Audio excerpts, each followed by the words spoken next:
Good morning, everyone. It's Saturday, which means it's time for yet another Salty Saturday morning. I am your host, Mr. Kadish. First name Mr., last name Kadish. Get it right.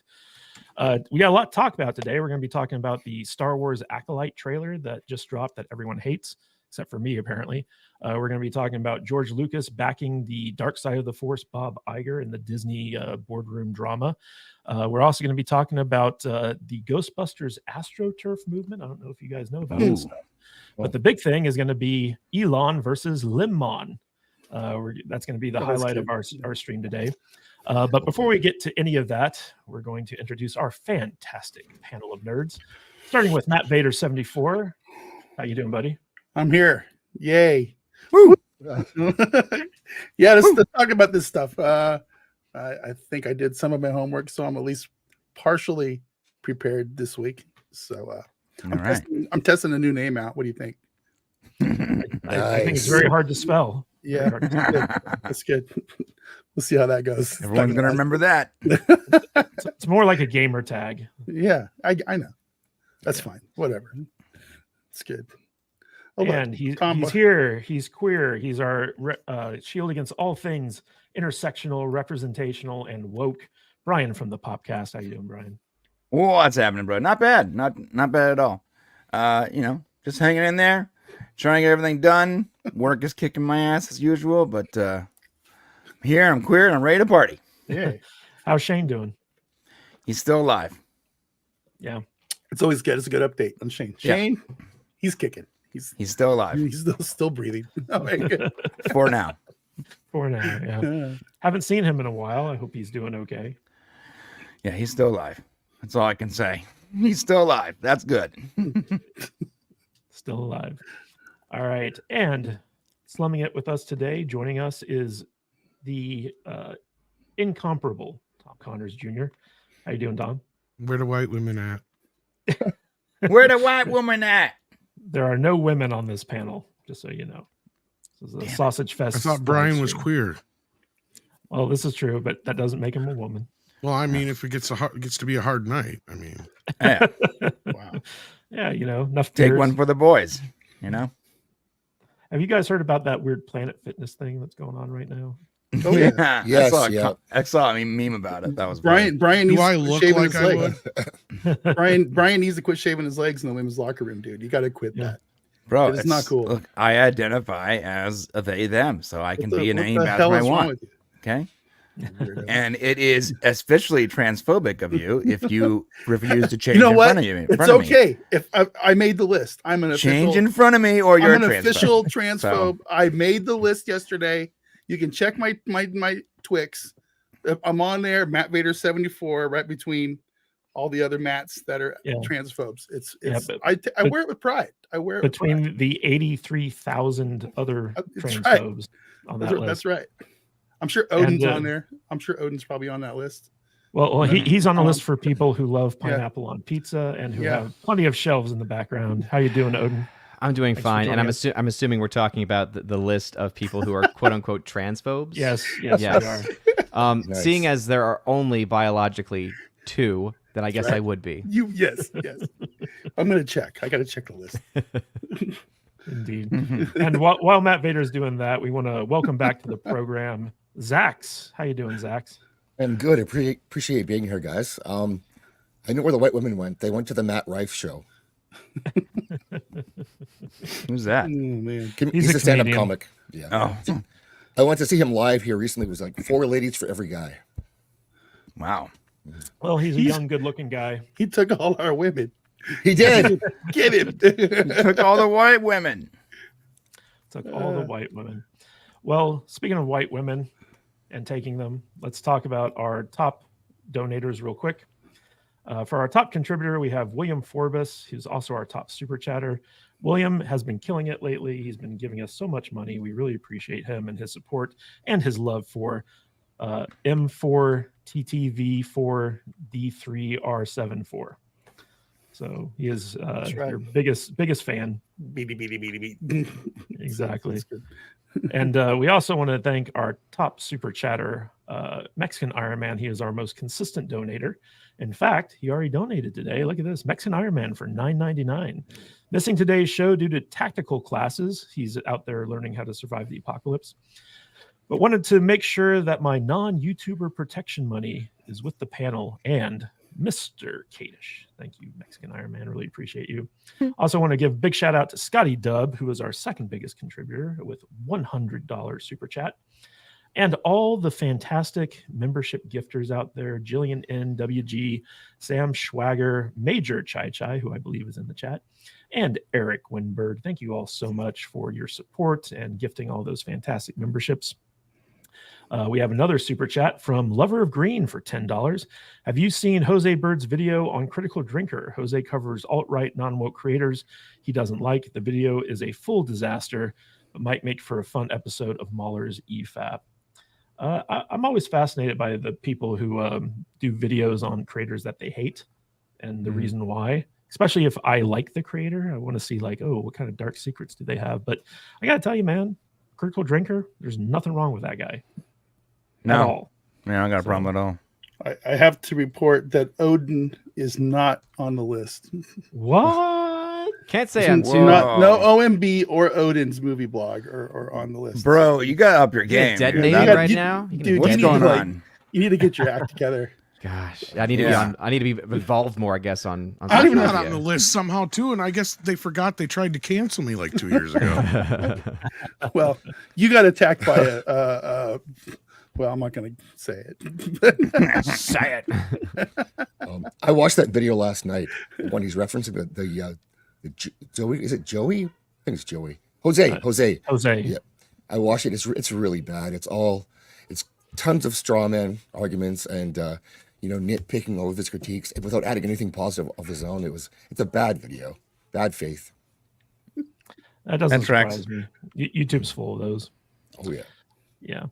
All right, guys. So let's get right into it. We're going to be talking about the Acolyte trailer first and foremost. I know this has been going around and everyone in our sphere and audience is probably sick and tired of hearing about Hey, it. man. But See, this is Saturday. This is stuff that we need to talk about still, that everybody else has already talked about. But yeah, exactly. So Welcome to Salty Saturdays. yeah. So And that's why I link- have an attitude about it. sorry. link in the description for all the stuff that we're going to be talking about in the show. But if you haven't seen the Acolyte trailer yet, it is available on YouTube. And it's kind of funny because like my first reaction to the trailer was like, hey, I actually really like the trailer. I know that I'm in the vast minority on this, but to me, trailers are like meant to make you intrigued to watch the show. And I still think the show is probably going to be really bad. But the trailer got me interested enough to be like, okay, like I want to see like what they're doing with this. And that was not a popular opinion, to say the least. But like, I'm a sucker for murder mysteries. And basically the trailer basically said like, there's this rogue person out there killing Jedi. And I'm like, okay, like I want to see like what the deal is. I know Leslie Headland came out and famously said it's like Frozen meets Kill Bill. And a lot of people are like, I don't know what that means. But to me, it's like, okay, it's a revenge tale about like two sisters, right? One on the light side, one on the dark side. And to me, like that made perfect sense, but I guess it wasn't very clear for like a lot of other people. But I found the trailer intriguing. The more I go through it though, like I do spot all the flaws that everyone has been pointing out. But by the end of the trailer, I was like, you know what? Like this looks kind of cool. I want to see it. It's probably going to be bad, but the trailer did its job for me, at least in terms of getting me more interested, because before the trailer came out, I had like zero interest in the Acolyte. But now I'm like, okay, like I want to at least give it a shot. But I want to get everyone else's opinion because I'm sure you guys have a much better opinions than I do on this. I So wanna Matt Vader ask- 74. Go ahead. First thing I want to do is ask Brian if he wants to be the new producer for Salty Saturday Morning. Negative. No, okay. Meat Mr. popsicle. Kadish is becoming a bit too much of a shill for my Too taste. much. It's too much. Meat popsicle. Yes. Yes. Um, So Matt, what did you think of the trailer? Well, it was kind of cool to see Trinity not in a black outfit, doing Trinity things on a movie trailer. She knows Kung Fu, Jedi Fu, Was that Kate Moss? Yeah. Yeah. Oh, wow. Kate Moss. Weird, right? It's hitting the wall, dude. Yeah. Look, I don't have much of an opinion on this. Sorry, Go ahead. It's Carrie Ann Moss, actually, not Kate Moss. No, whatever her name is, I don't care. Kate Moss. But Yeah, I think that- you just about made Zaxx blow a fuse right there, dude. You did. He was twitching in his. Don't touch. I'm Trinity. not a fan of Kate Carrie Ann the Fifth Moss. But Don't care. I'm so yeah, confused now. this trailer didn't do much for me. It just looks like more same boring cosplay drivel that's been coming out of Star Wars for the last 5-6 years. No interest. I don't have any interest. I am getting a good laugh out of the close your eyes thing, the meme with the little alien guy who can't close his eyes because his cheap mask isn't made with eyelids, and they didn't and they forgot to put it in, digitally after they were all done. It was really funny. It was really funny. One of the best things to come out of this. But yeah, just real quickly, I have no interest in this. I'm going to watch it because I'm probably going to have to. If I wasn't doing the podcast, I probably would not even bother. I haven't bothered watching any of the other Star Wars stuff that's come out here in a while. Well, that's not true. I should say Disney Plus stuff, not Star Wars stuff, because Disney Plus sucks and they just make terrible shows over there. So not a lot of interest here. It looks like a bunch of recycled cosplay crap with the diversity, equity, inclusion department on steroids. That's what it looks like to me. So I'll leave it there. So Brian, I know that Hey. one of the big funny things about this trailer is like there's only like one white guy in it, and he's like being interrogated by the Asian Jedi, who's actually the main character from Squid Game. So like I really like that actor.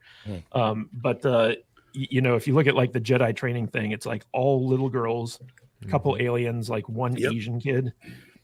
And it's very blatant that like this is a very diverse cast and all that other stuff. So in addition to what you thought about the trailer, what do you think about the diversity of this particular series? Yeah, I did notice that there was like a severe lack of like what normally we see, what we were introduced to as kids for Jedis.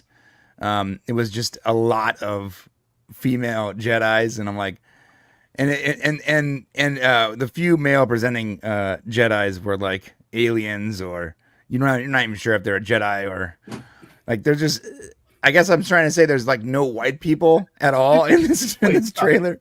Did you just say male presenting Jedi? I mean, I don't know what Dude, an alien's supposed to look you need like. to scrub that vernacular out of your head. Well, like male look, alien. Like what is the squid guy from the calamarian from? There was never any doubt in my head. I don't know if that's a male or a the female, guy. dude. It looks like a squid.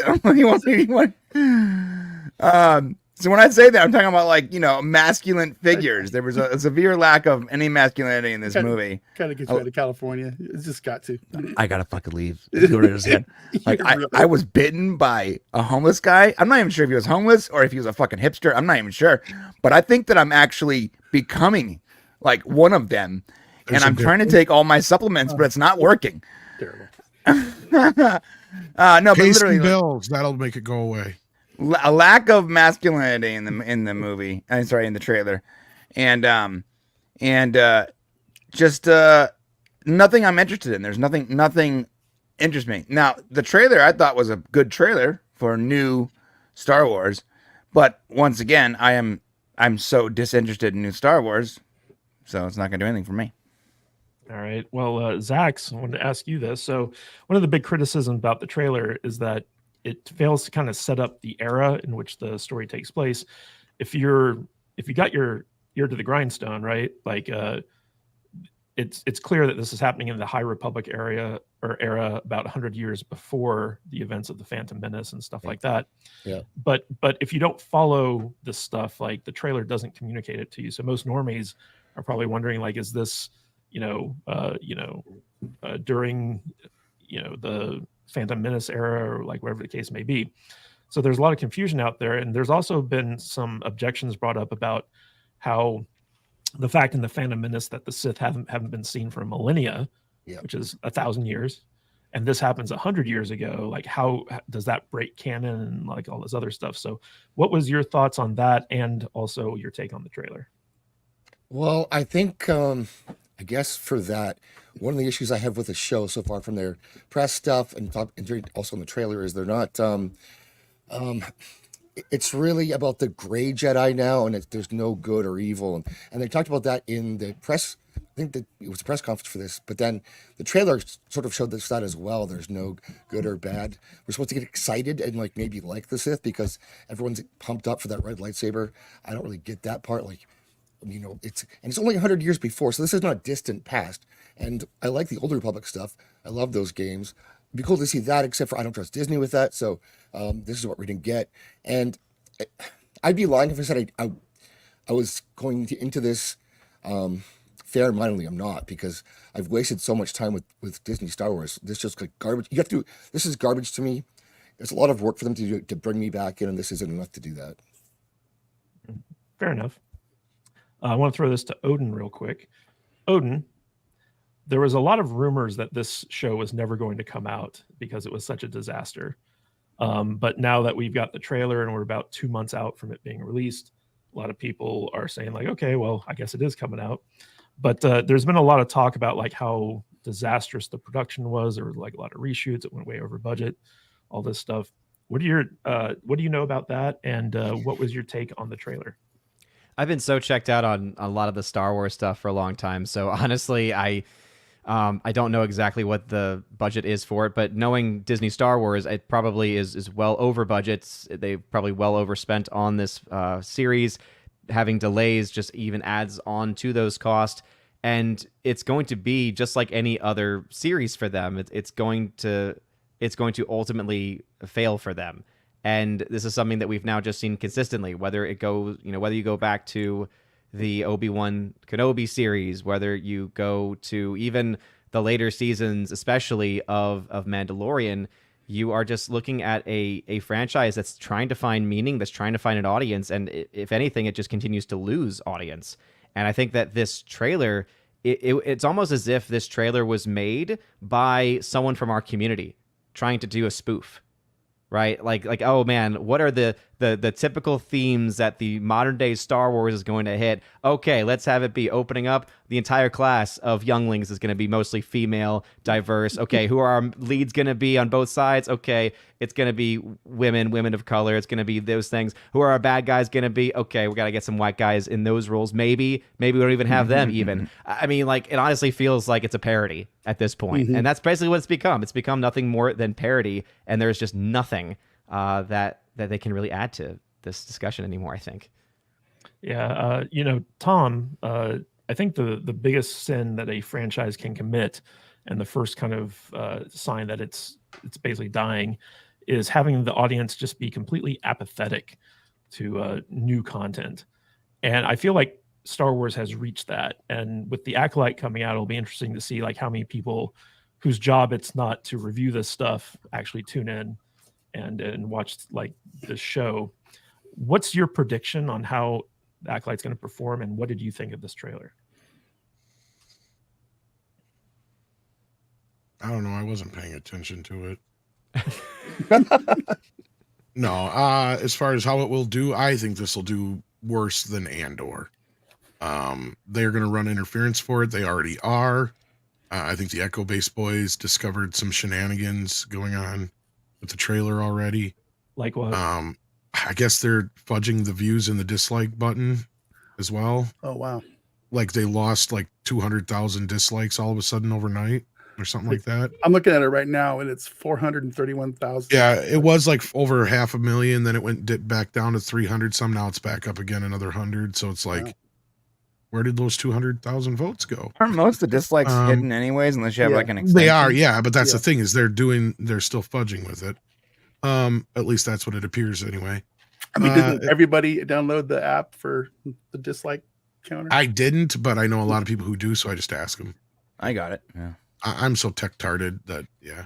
Anyway, but like as far as what I thought of the trailer, I mean, I think it was Odin who said it best. This just feels like what a Daily Wire parody trailer of Star Wars would be right now. I know they're not trying to be hilarious, but it is. And frankly, like you just said, Matt, they cover the exact same ground the prequels do.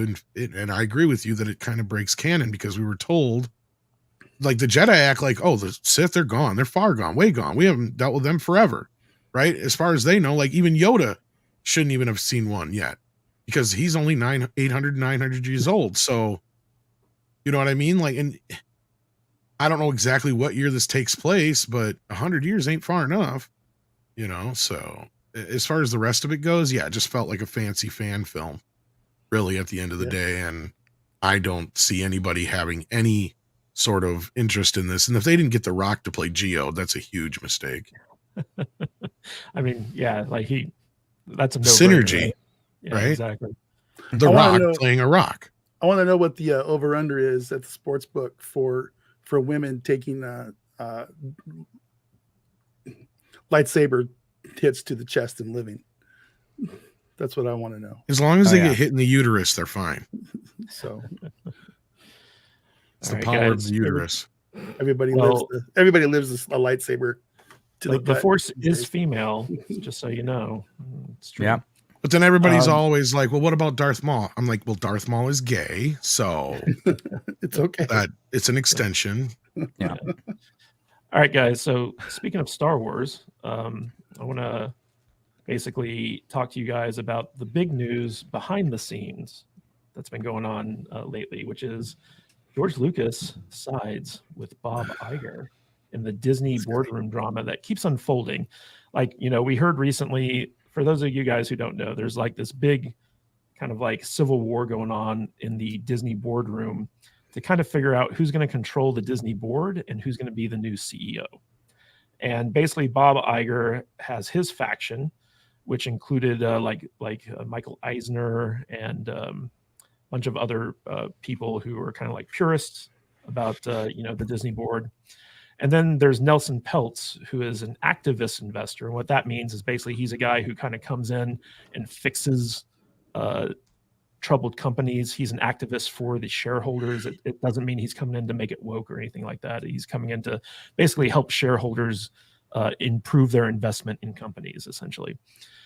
And he's been, struggling. So like Ike Perlmutter, who used to own Marvel and has like a bunch of Disney shares, threw in his, kind of like lot with Nelson Peltz. And recently, I think like within like the last day, like on Friday, a big investment group that owns a lot of Disney stock called ISS, I believe, kind of backed Peltz. But Lucas came out, and as part of his deal to sell Star Wars to Disney, he got a lot of, stock in Disney that gave him a lot of voting shares. And so he came out and he threw his lot in with Bob Iger. And a lot of people were really surprised by this because Bob Iger and the people he's hired and stuff like that are very much responsible for the downfall of Disney, right?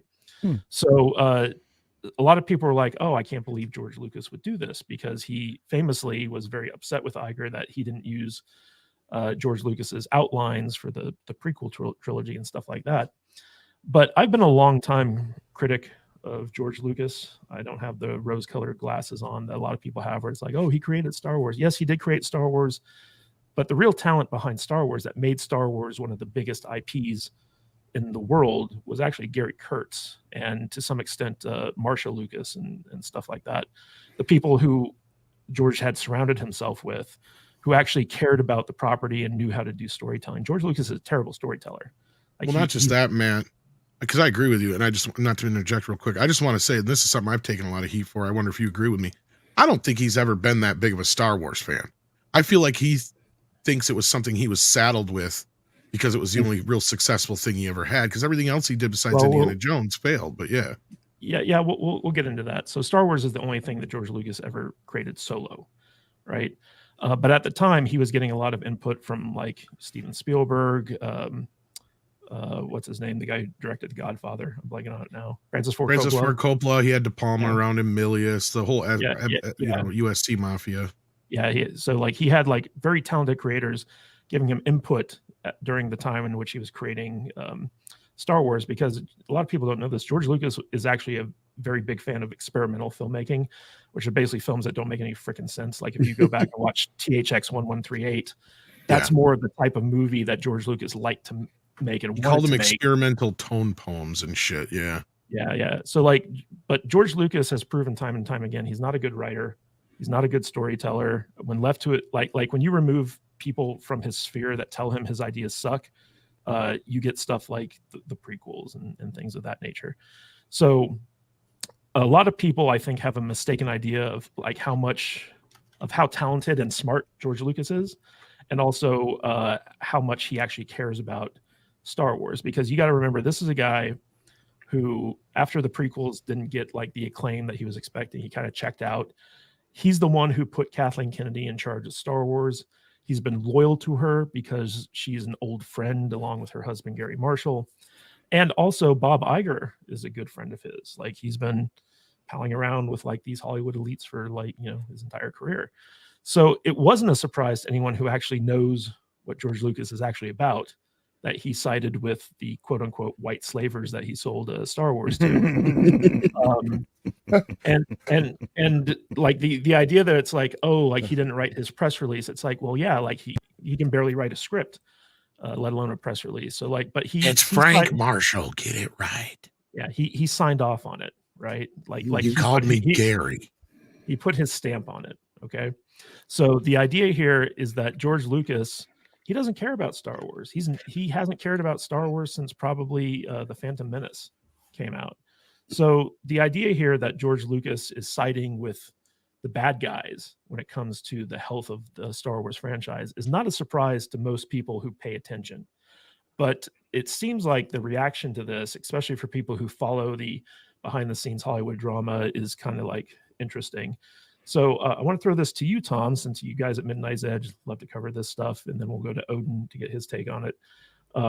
What is your take on George Lucas basically throwing his votes behind Iger? I was one of the least surprised people in there, and that's because of the same reasons you're saying, Matt. And you and I people have been pretty simpatico with this idea that George Lucas is talented, but only so talented, right? There was other people involved that had more to do with the actual success of Star Wars. And frankly, I'm not surprised he sided with Bob. Bob's his buddy. Bob's his pal, right? Bob helped him out back in the day and kept Indiana Jones on TV, even though nobody was watching it. That's one of the things there's loyalty there. And these guys have known each other for 40, 50 years or more. And who's to say they don't know Peltz as well? And they don't like Peltz probably. And as far as the white slaver thing, he came back and apologized to that. And if you look at his apology, it sounds an awful lot like the thing that got released the other day. So he may not have even wrote that apology, but here's what George does. He doesn't know how to talk to people. And he even admits that. He doesn't know how to express his feelings. And at the end of the day, like I was going off of what Matt was saying, I think he feels like Star Wars was a burden. He has always treated it like a burden. It was never meant to be this big series. It was meant to be a one and done.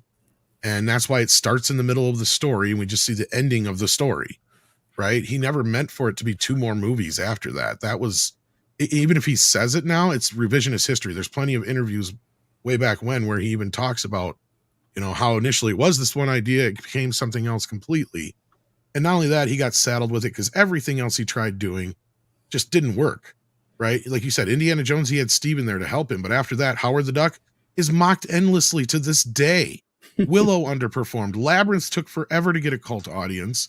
I mean, he has half a dozen other movies that people don't even know about, like Tucker and the Red Tails movie and that animated movie I can't even remember the name of that Disney released right after they bought it. Like nothing else besides American Graffiti, Willow, and Star Wars and Indiana Jones have ever really made any money.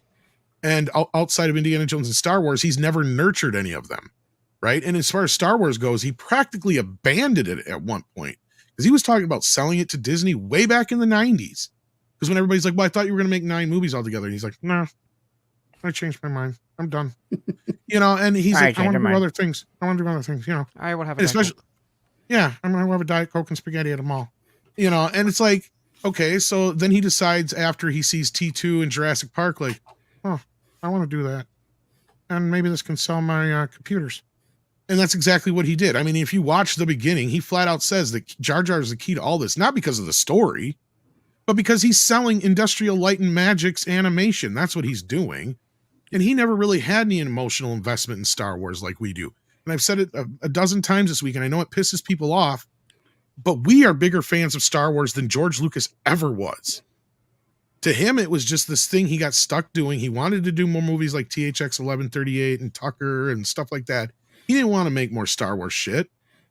And that's why he was fine with selling it to Disney. I don't even think he was that hurt about them not using his ideas. The butthurt part comes from us, right? To us, I think he was more hurt that we did not accept his prequel movie. And it's like, sorry that we didn't accept you working your shit out with your wife, George. Because that's really what it is if you look at it. Because he doesn't follow anything that's in the original trilogy, but it sure does line up with the shit that he was dealing with in real life. Because he literally built Lucasfilm so his wife did not have to leave him and go editing because he was afraid she was going to cheat on him. That's exactly what it was. But what happened was he put her into a fortress that ended up forcing her into another relationship with another man because he was a cold fish and never there. Notice that after that, she never edited any other movies. She was one of the most prolific editors in Hollywood. She was the go-to for Scorsese and shit, right? Like, and he just squashed her career like that. And it has been well known that he blacklisted her after that. She was never invited to any of the parties or any of the events that he was. And it was well known that if she was going to be there, he wasn't going to show up, right? And everybody knows that he also has had butthurtness go on with him ever since he walked home without a statue on Star Wars, but she did. Right? People forget that. Wow. That night, he was the only one who really didn't get anything for Star Wars. The effects guys did. The editors did. Johnny Williams did. He didn't. And that, I guess, stuck with him really hardcore. And not only that, because of everything that happened in the background, a lot of his relationships suffered, like Francis Ford Coppola, because of the crap that went on there. Because like Matt said, THX bankrupted Zoetrope Studios and cost them a 3-picture deal with Warner Brothers. And that's why Star Wars exists. Because George got cornered by his wife and Francis, and they're like, you just cost us our studio, you just cost us all this money. What the fuck? Can't you just make a movie about normal people and normal things, like a comedy or a kid's movie? And he's like, fine. And he went and made American Graffiti and Star Wars. And I get it. People are saying American Graffiti was successful. Yes, it was. But how successful was American Graffiti 2?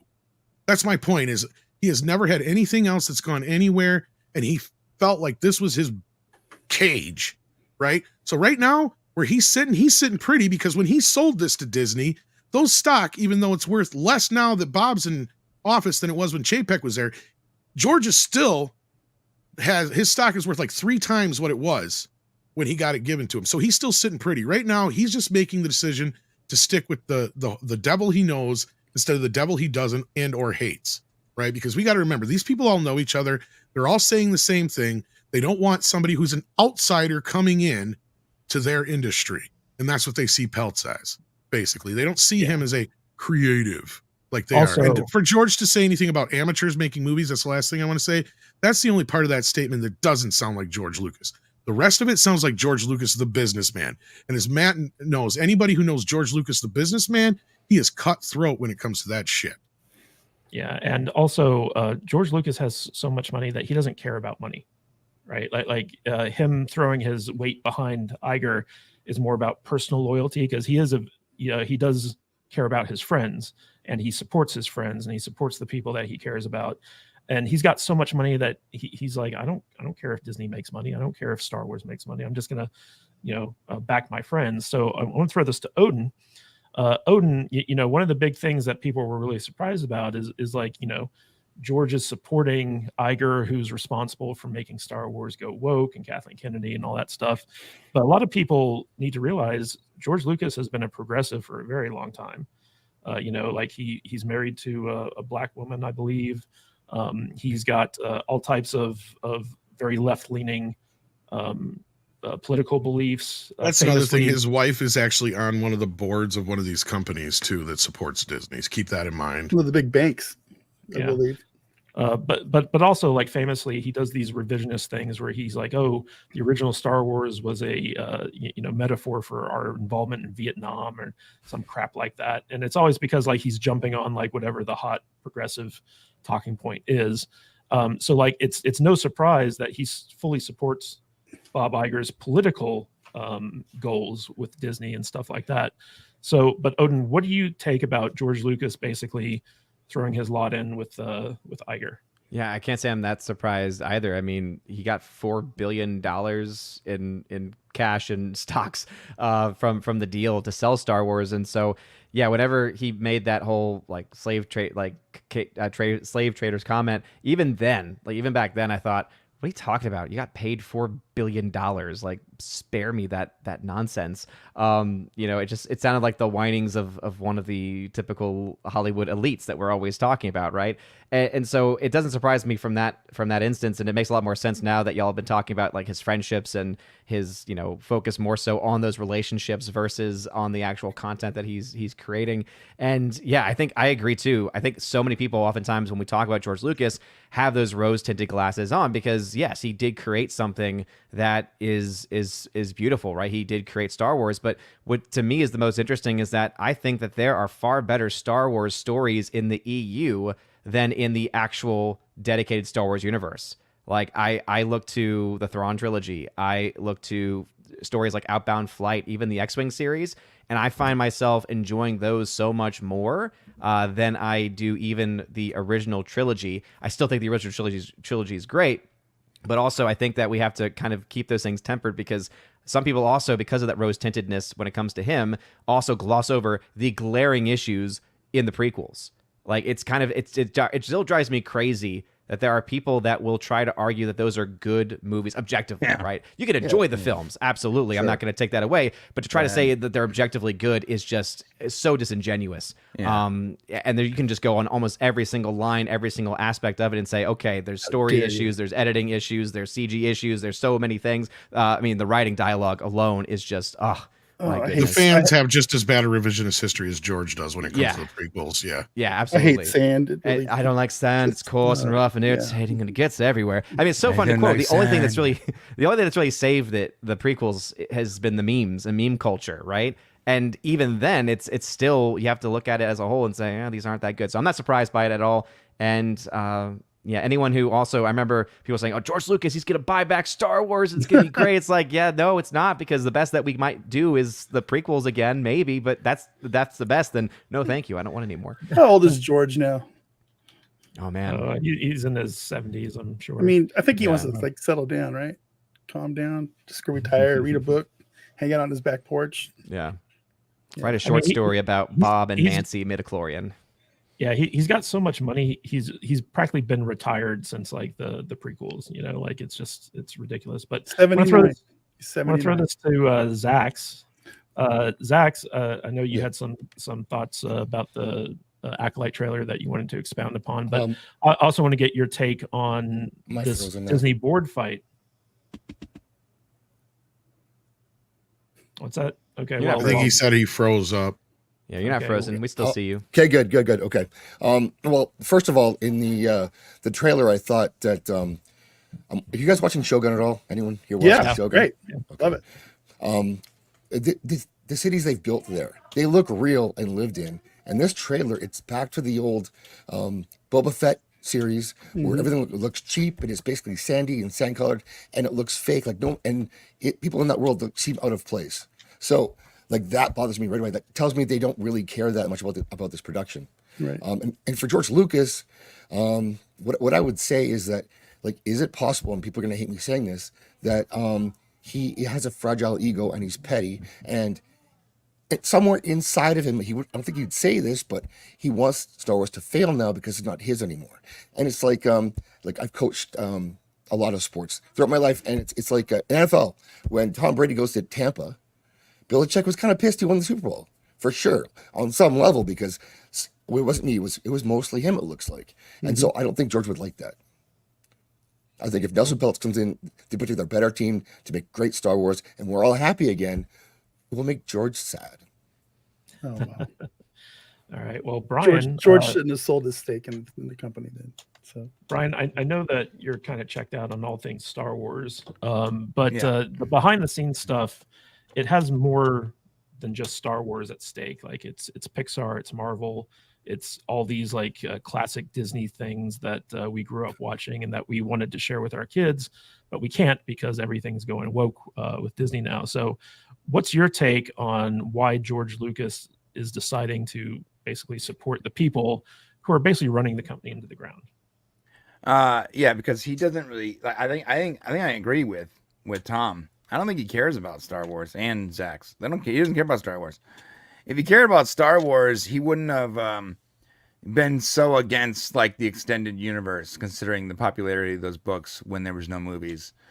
If he cared about, I think he cares about himself and he cares about his relationships and he's friends with all these people, and he's gonna support his friendships over his legacy, because he just doesn't really care about it. That's what I think. And by the way, I don't know if Willow was successful or not, but I loved the original Willow. It was one of my It favorite was fun. movies growing up. That remake that they made, that was so bad they wrote it off on their taxes. It just drove me nuts because, again, what it could have been, like, they have decades of books and comic books that have already come out that they have they have the stats for. They know what people like. They know what people want to see. They can adopt so many. The same with Star Wars. They can adopt, the most popular of the extended universe stuff and just go with that. And they could do it for free. They don't even gotta. We've seen it in Star Trek. They don't even have to like just cite who's the idea, who has Timothy Zahn or whatever. They could do whatever they want, but they just refuse to because the message is more important. And I don't know if the message is more important with George. I think George just supporting the people that gave him $4 billion and have been his friends for a really long time. And that's all he cares about. He's an elite, man. He's an elite. He's not one of us. It's true. But Brian, according to Kathleen Kennedy, Star Wars has no source material. Yeah. She's That's right. So stupid. You know what? Then, I don't know what I read growing up, because I read about, 150 Star Wars books that were all awesome. And they have the numbers. Like, they know what books sold the most, what people like the most. Like, they have these numbers. It was part of their organization, but they just don't give a shit. So there's no source material. Oh, shut up, Cat. That makes my brain want to explode. Yeah, Vader. Yeah. So many people are checked out on Star Wars. People are starting to check out on Marvel, but Disney and Bob Iger, their strategy is just to double down on it. Except like they're like, we're gonna spend less and produce less, but it's still gonna be the same old crap, probably even worse than what we were doing before. What do you think of this strategy? Well, it's a terrible strategy. We all know this. They're going to keep doubling down, and these movies are going to keep on losing money.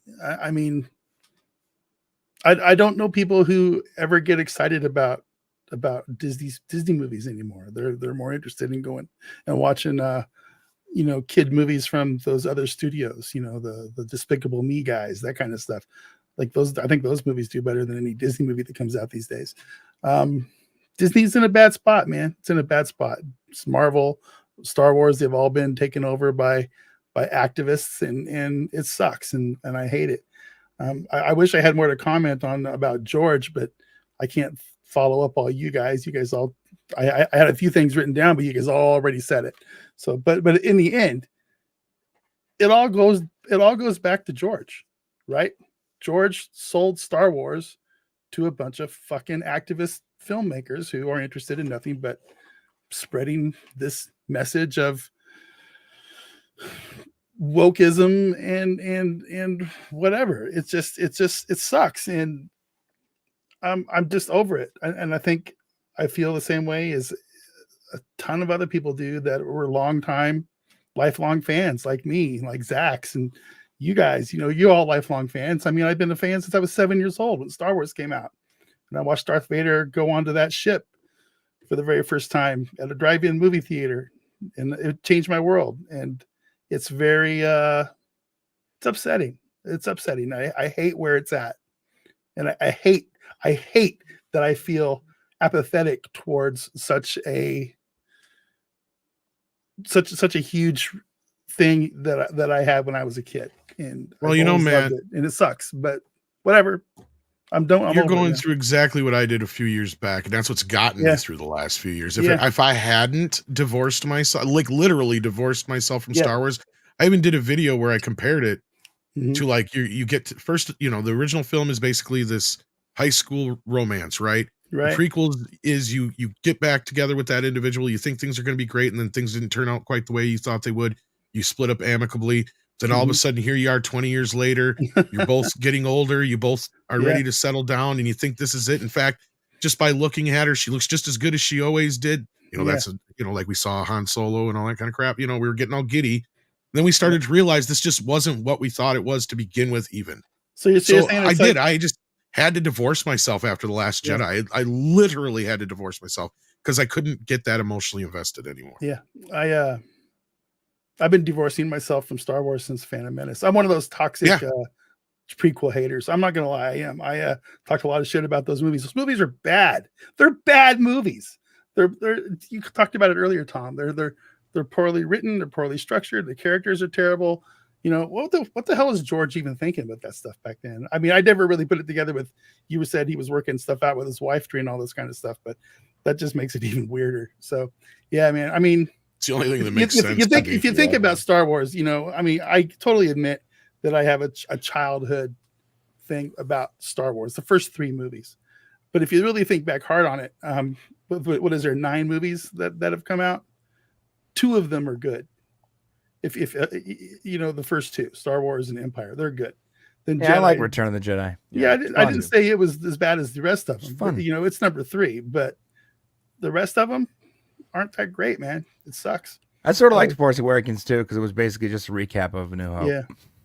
Well, the only thing about Return of the Jedi that's like, and the stuff I like about it is almost like it's on accident that it's in there, because I don't think George was even thinking about it when he wrote it. Because if you watch that movie, it's like 2 or 3 completely separate movies crammed together. Because like all that stuff in the beginning part really doesn't have anything to do with the rest of the movie, other than they had to get Han Solo back, right? And even then, did they really? You know, like, and then you go to the Ewok forest and you get all that stuff with Leia, and then you get the ending stuff with Vader and stuff. And it's the ending stuff with Vader that I like, because George even talked about it in From Star Wars to Jedi. And this is how I know he's BSing everybody when he says he planned all this stuff. Because Leia wasn't even Luke's sister until he was sitting there writing it. And he said he literally got written into a corner with Luke. Right. Because Luke was hiding.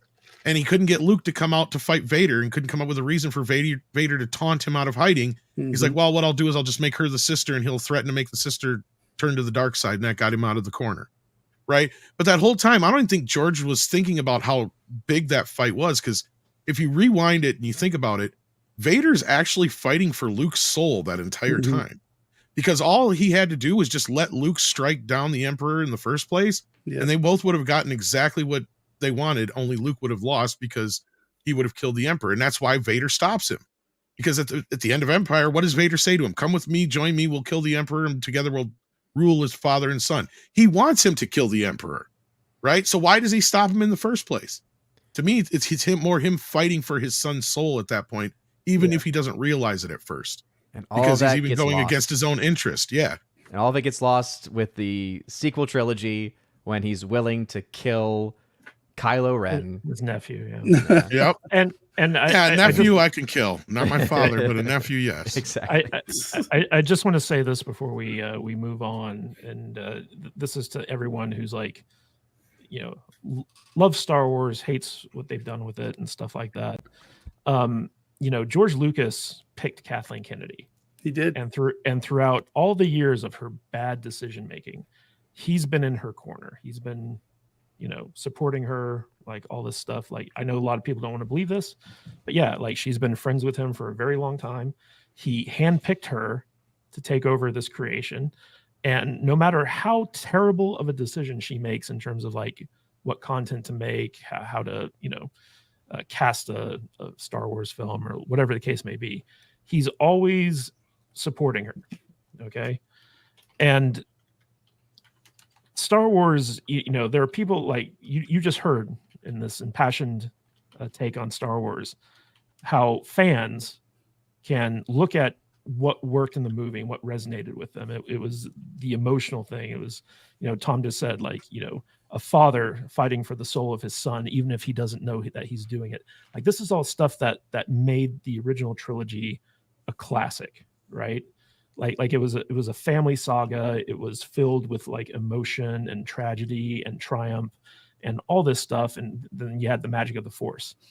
And the issue has become that Lucasfilm has moved away from people who are actually passionate about the source material and have staffed themselves with activists who pretend to be passionate about it. But what they're really using is they're using other people's passion as a way to get them to listen to these messages, these political messages, these social messages that nobody cares about because they have nothing to do with Star Wars. They have to do with our political climate today.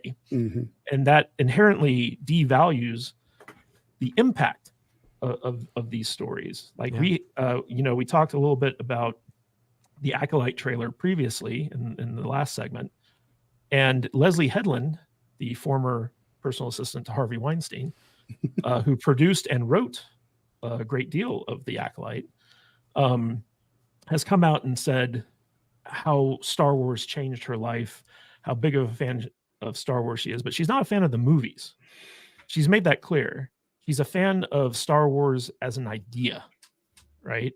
And she's using that idea that people have bought into, that people love, that people are still passionate about, as a way to co-opt them into listening to her message, where she famously said, like, as she says constantly in interviews, as a quote unquote queer woman or queer person, Star Wars meant this to me, right? And, we kind of joke about, like, Brian being our queer representation on the panel. But if you really look into what queer means, like, queer can mean anything you want. Like, it doesn't mean that you're gay. It doesn't mean that you're trans, or like whatever the case may be. People use the word queer as like a placeholder to say, I'm aligned with this particular type of community and this particular type of beliefs, but it doesn't really have any actual meaning to your identity. It's just a cover word for people to basically get away with terrible behavior.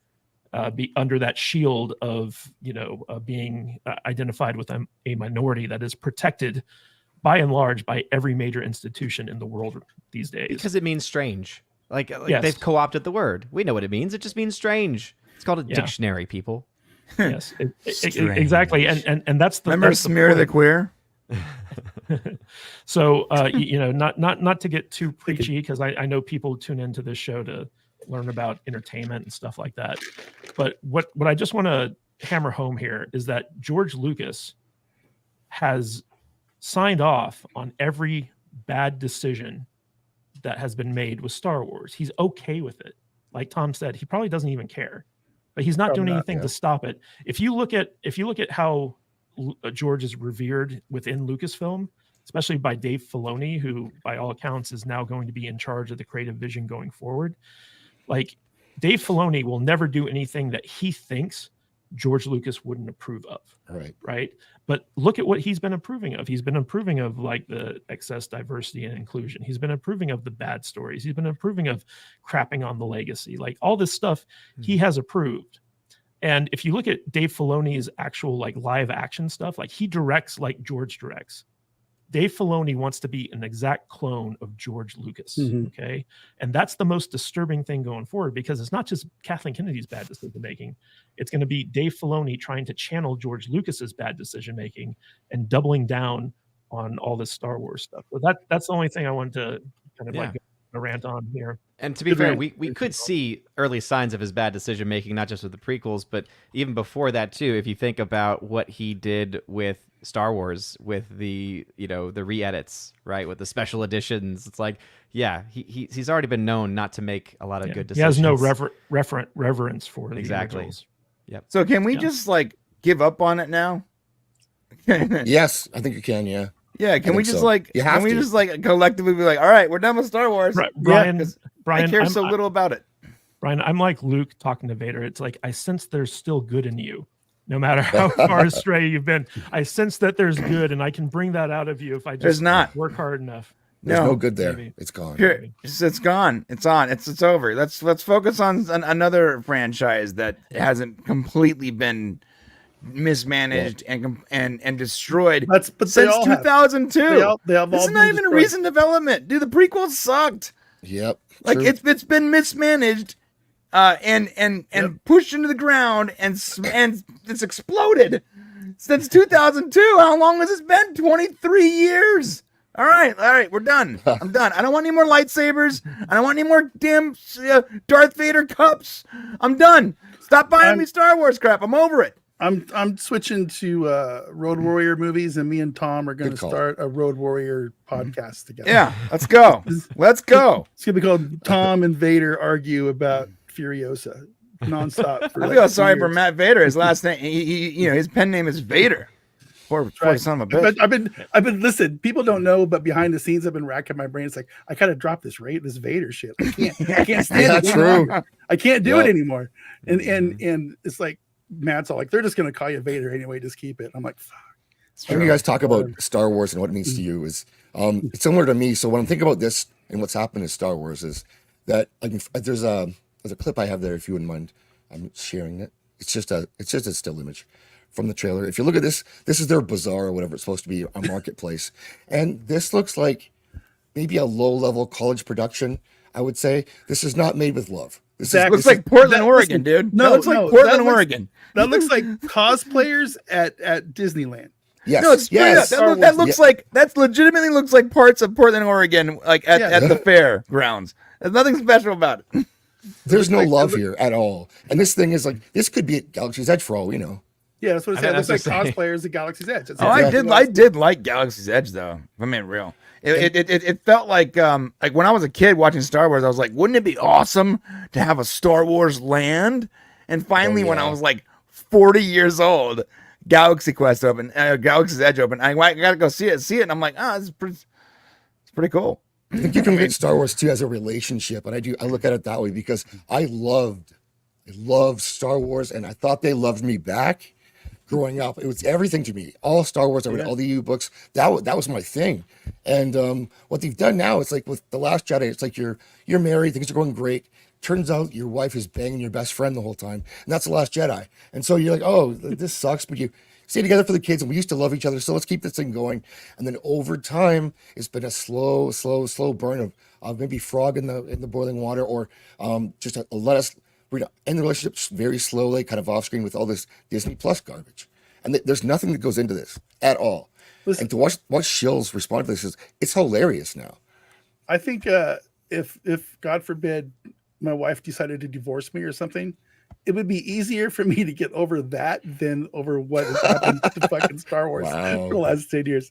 It's crazy. But we gotta let go, man. We gotta let go. We gotta let go. Focus on the next thing. This is like, it's unhealthy how much we like constantly obsess over this. I know it is. It's completely dead franchise. As the song goes, the hardest part of love is the letting go. Hey, That's it. Speaking of letting go, guys, we gotta let go of this topic and get to super chats real quick. Thank God. Subtle Deviancy for $2.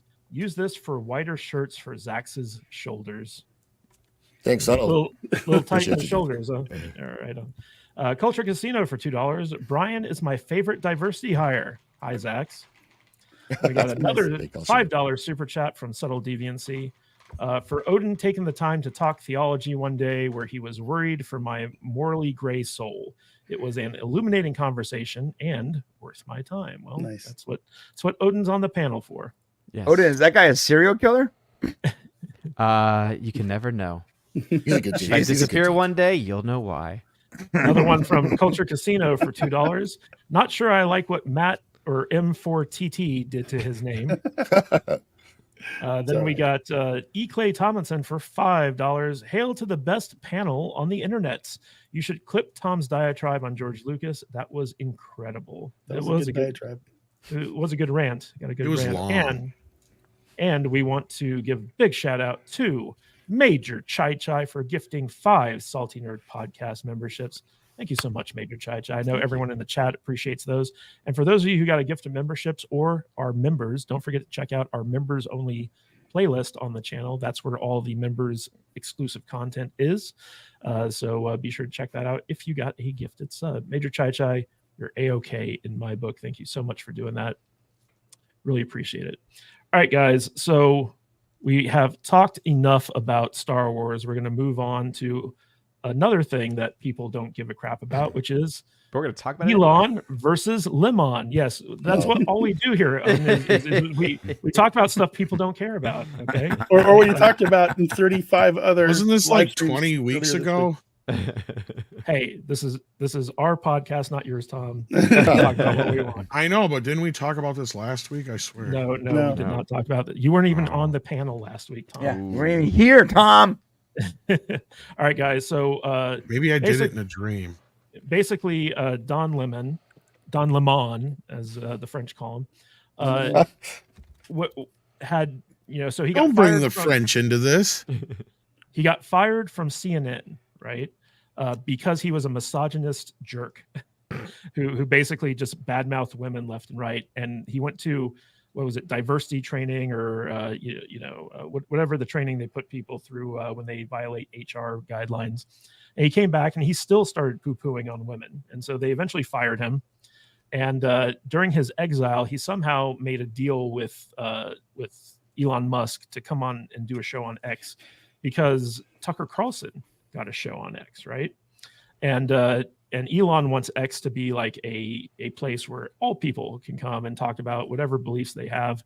And so he thought to balance out his deal with Tucker, he'll bring on Don Lemon.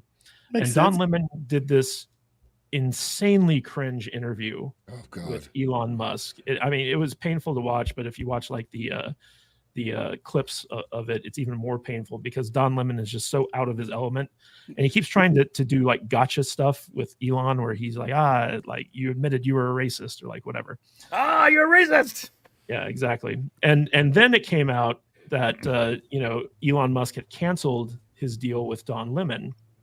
And Don Lemon went on, basically went out there and said like, oh, Elon Musk doesn't care about free speech. He has a problem with like blacks and gays and like all this other stuff. He And went so on he was- CNN where he had been fired from. Yeah, to he also say went that. on. He also went on the View and talked about it. But then it was released very strategically. I'm sure Elon had nothing to do with this.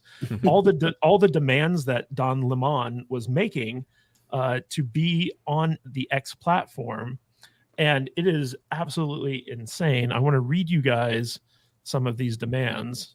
So this comes from the Daily Mail, where they actually have like the demands that were sent to X somehow.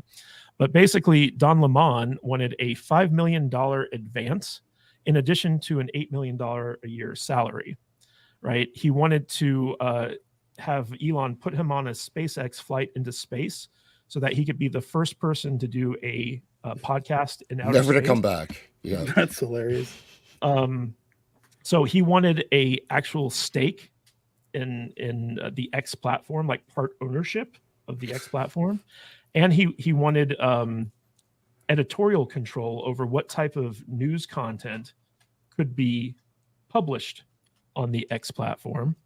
And he also wanted a Cybertruck, and he wanted a trip to Las Vegas with his partner to attend some type of tech convention where CES. basically he could do a show there, but it was all on X's dime, so on and so forth. And so Elon, the demands go like all the way down, but Elon basically looked at this and said like, you gotta be kidding me. Like, I was willing to do an interview with you, but this is a little bit too far. So these are the crazy demands that Don Lemon wanted in order to do a show on X. And Elon, it was really funny. Elon kind of came out and said like he basically just wanted to do what he was doing on CNN, and that's boring. So basically, like Elon backed out of the deal, and now Lemon is going out. He still can publish his show on X, right? Like he is doing that.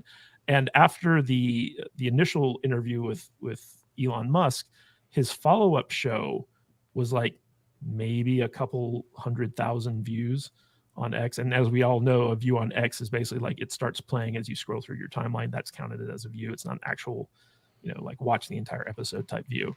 So Don Lemon is actually getting way less views on his show than he did even on CNN, which his views weren't all that great. But the funny thing about this is that the Elon Musk detractors have used this, and Don Lemon has been going out milking this for all that it's worth, to talk about how Elon Musk doesn't actually care about free speech. He's a racist. He's a Zionist. He is a drug addict. All this other like stuff. And if you watched Don Lemon's appearance on The View, which I don't recommend you do because it's really hard to watch. all the leftists are trying as much as they can to just basically shit on Elon. And it is both hilarious and also kind of sad. But I wanted to get the panel's take on this. So I'm going to start with our representation on the panel, Brian from the podcast, since Don Lemon is all about the representation. And as we all know, hate speech has skyrocketed ever since Elon took over the platform. Every time you say Le Mans, my ears bleed a little bit. It hurts. Brian, what is your take on this feud between Elon and Le Mans? Well, I'm not surprised that Le Mans wanted to be the first podcaster in space, or wanted I am surprised that he wanted a percentage of the X platform, considering how much he derives and complains about X. It's pretty funny. When those demands came out, I was like, oh, okay, this is exactly what I expected from a crazy, entitled leftist who overinflates his own value and his own self-worth. He was literally fired from CNN. Like, do you know how bad you have to be at your job to be fired at CNN? Like, CNN is either you have to be really good at your job or you have to be really bad at your job.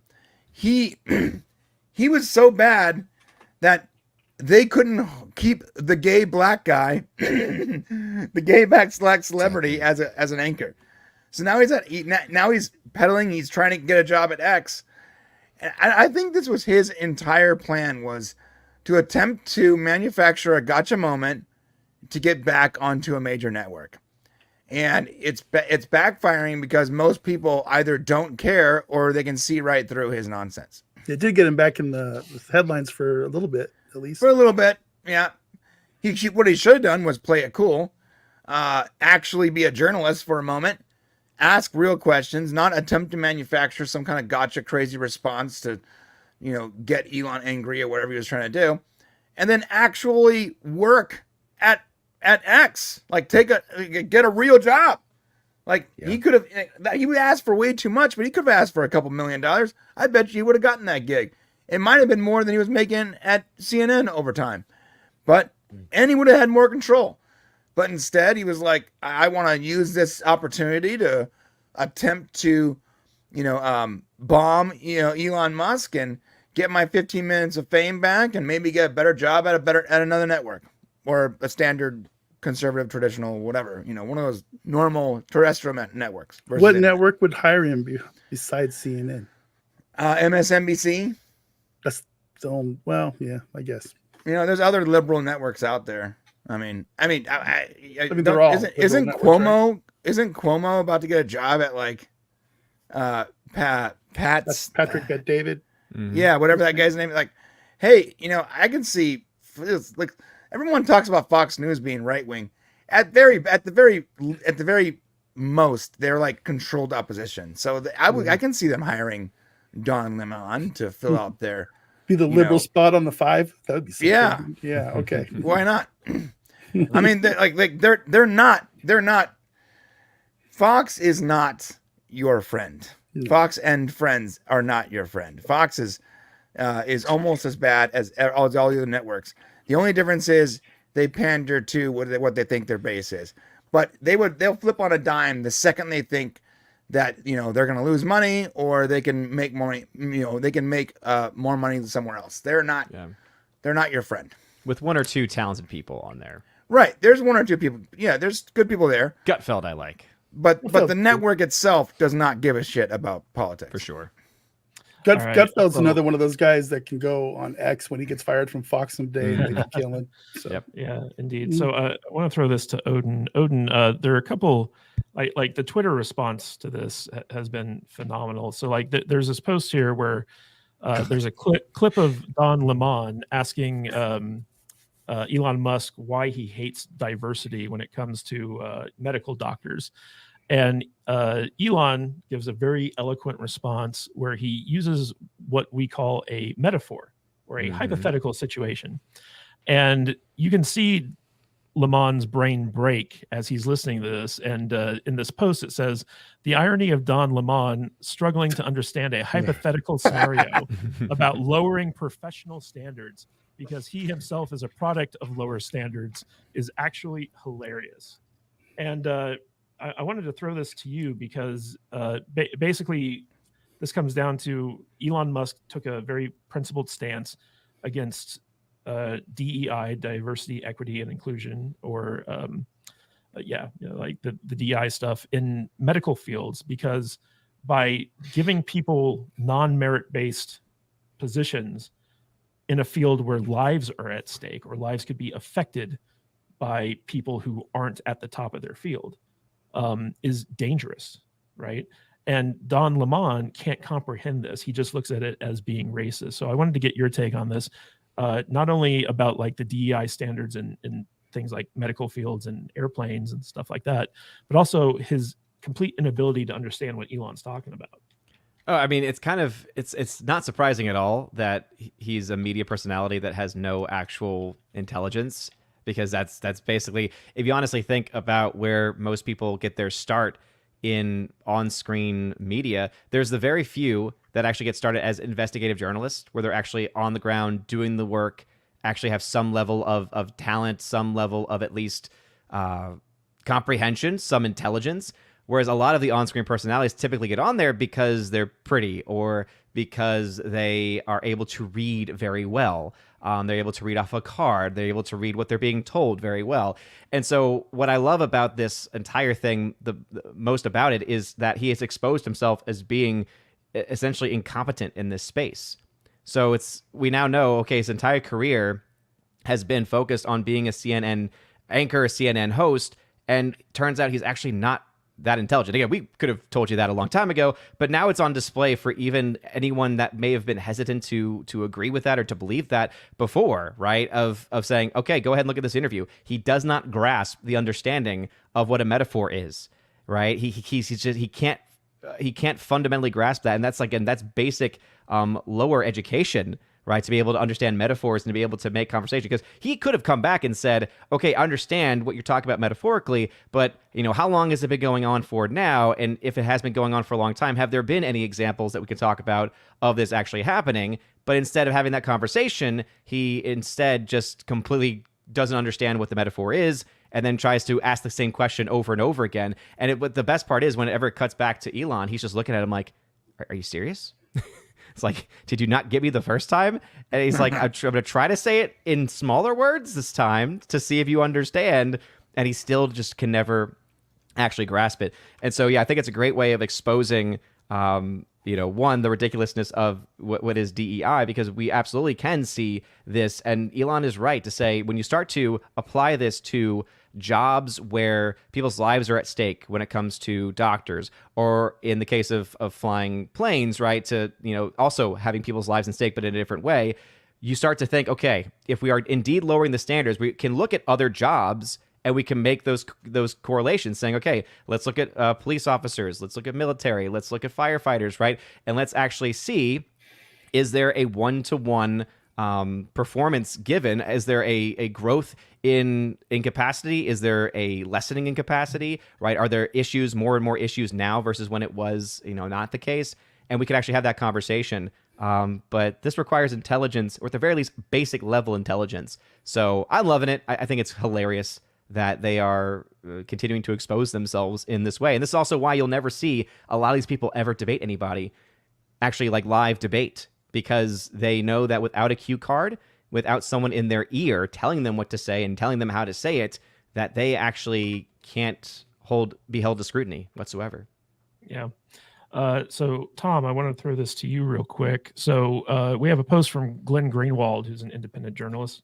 And he was talking about how Don Lemon has no idea of what free speech and censorship are. Mm-hmm. He basically spent years living inside a democratic liberal bubble. And in that bubble, it is gospel that a union of state and corporate power should be weaponized to silence dissent. And what's interesting to me about this is that Elon basically flat out told Don Lemon, like, you're advocating for censorship. That's essentially what you're doing. And we on YouTube, every YouTuber knows how hard it is to deal with censorship because we're constantly being censored by YouTube. We're constantly being censored by social media platforms. And X is the only place where we can pretty much kind of say whatever we want and not really be afraid of any kind of retribution from the platform itself, even though there are still issues with X and people being like banned or shadow banned or like whatever the case may be. But it is by far, in a way, the most open platform that we have. And a lot of us deal with this on a daily basis. It's very frustrating.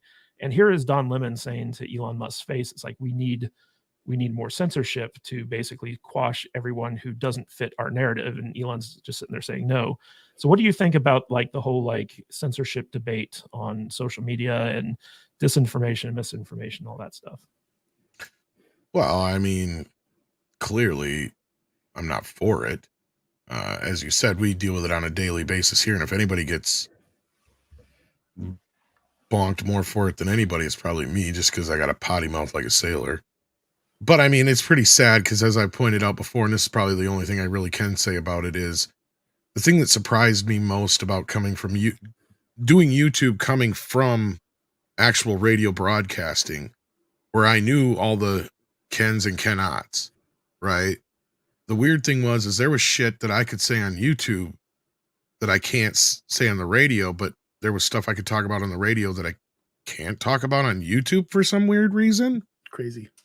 And I don't even want to allude to certain things, but I mean, insert your thing here from the last 3 years that we've had to come up with some metaphor for, because YouTube cracks down on it. But I could say fuck, fuckity, fuck, fuck, fuck all day long.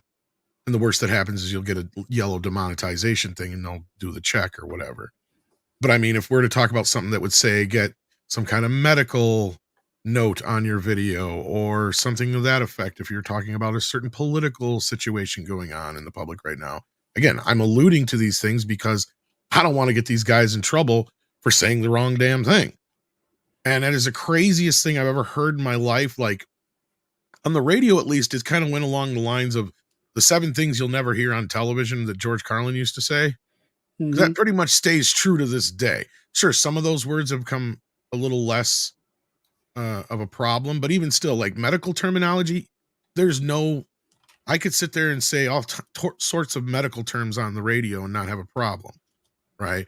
But I would hear all of a sudden because of recent years. So to me, it's just insane. And it's especially somebody who's in the media, would even foster that kind of idea. I mean, I'm not surprised Don Lemon would do that, but I mean, to me, it's just, yeah, it's insane. It goes against every standard a journalist should have. But we know how usually that works. So yeah, that's all I really have to say on that, I guess. All right. Matt Vader 74. What did you think of Don Lemon's list of demands, and what type of demands would you have made if you were in his position? I wish I would have thought about some things because I didn't know you were going to ask me this question. But I think the list is preposterous. It looks like somebody made a list knowing he wasn't going to get the job. It almost feels like he was purposely trying to torpedo the thing in order to just make that Elon dumping him would be the news story, which is what happened. But then Elon, come out with a list and it's like, listen, this isn't exactly how it went down. This knucklehead wanted all these stupid demands and we said no. So we're going to end this contract before it ever even gets started. It's like, it's silly. It's like when it's like, give me a Tesla truck, but I want the ashtray in the Tesla truck to be filled with nothing but, purple M&Ms, and they don't make purple M&Ms. So you're going to have to go out and have purple M&Ms specially made for my ashtray M&M dispenser. It's silly. It's just the dumbest thing in the world. Don Lemon, I don't think ever wanted to have a show on X. I think he just wanted to make a big splashy news story is what I think. So it's like Brian said, I think he said or alluded to earlier, he's trying to leverage himself and make him relevant enough to where one of these other news networks will actually give him a contract again. If I was a conspiracy theorist, it would be that he is a CNN plant. So it was all for show, just to get him into X so that he could then stir some stuff up. I wouldn't be surprised. Exactly. Hey, I'm a failed news guy from this really stupid liberal network that nobody ever watched, but I'm going to come in here and I want control. I want a control over your news division in this up and coming thing that you're building here on X, Elon. And if you don't give me control and say over things, then I'm not going to do it. And I want a truck. Oh, and I want to go to space. I want to be on your rocket. I want to do a podcast from space. That would be really cool.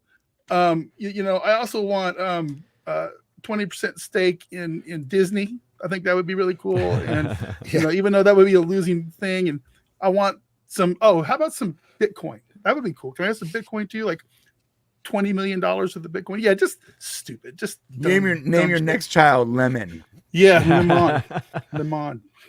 Yeah. I just think about every time I hear the word Don Lemon, I think about the new elf in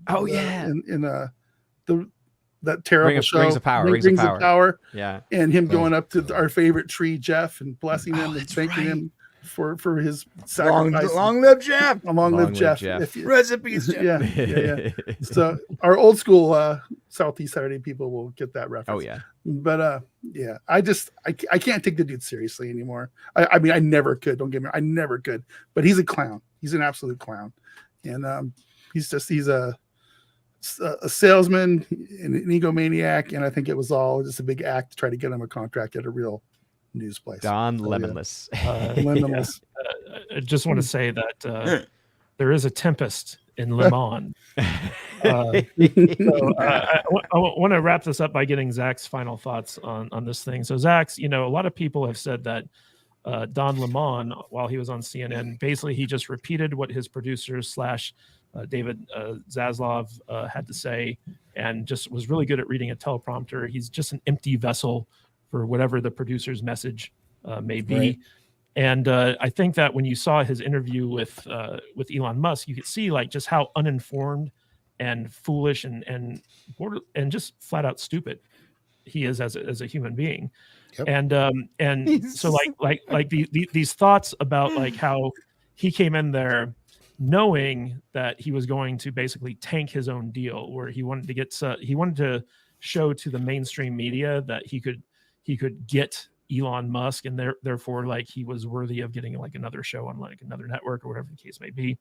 I think that's too smart for him. I think he was just like doing bad journalism, and he literally thinks that he is worth all these things that he demanded. So I want to get your take, not only on the interview, but Don Lemon himself.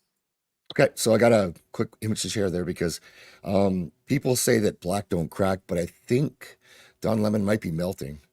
A little bit.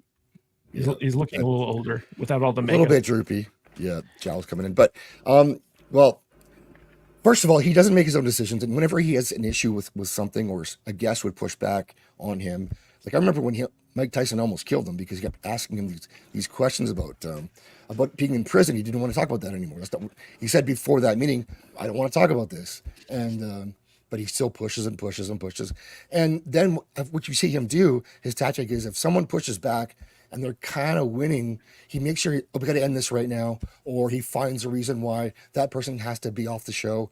And he will not engage in a debate with someone who doesn't agree with him 100%. He has to get out of there, which tells me he doesn't think for himself. So there's no talking points that have been given to him for these situations beforehand. And so he gets there and he struggles because, well, he has an empty shell, like you said, empty being, I guess the best way to describe him. And so the other is that, and the censorship stuff, if you can't answer a question yes or no, no matter how many different ways it's been asked, then you're probably in the wrong. And that's what happens here. It's a deflection, and it's, well, this, and well, that's hate speech. And they can never say, like, I'm for.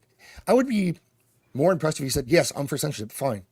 Like, that's what I want, because that is what you want. You just don't want to call it that, because if you call it that, then people are going to disagree with you, and you can't have that. So we'll call it this over here. And he's kind of, I wouldn't say he's a master at anything, but that is something he does well. Good stuff. All right, I want to basically wrap this up by saying, don't watch Don Lemon. Save your brain cells for someone smarter. But want to give a huge shout out to the queen of gifted subs on the Salty Saturday channel, Jillian N, gifting 5 Salty Nerd podcast memberships. Her, along with Major Chai Chai, have helped us hit our goal of 10 memberships a day. Jillian, Thank you. thank you so much. You are so generous. Really appreciate you. And for those of you who got the gifted subs, don't forget to check out our members only playlist.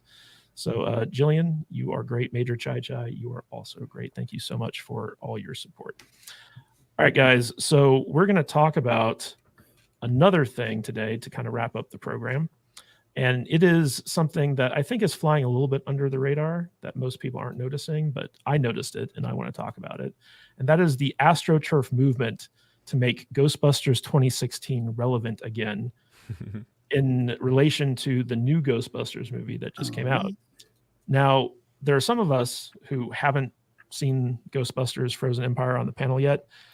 So for those of you who haven't seen it, we're going to be talking about the Astroturf movement. And for those of you who have seen it, I'm going to be asking for your non-spoiler opinions because we don't want to spoil anything for people in the chat. So you got to keep it very general. Don't give away any major plot points or anything like that. But I want to share with you guys this article from Collider. And this is one of the stupidest articles I think I've ever read. But it's about Collider. How... Yeah.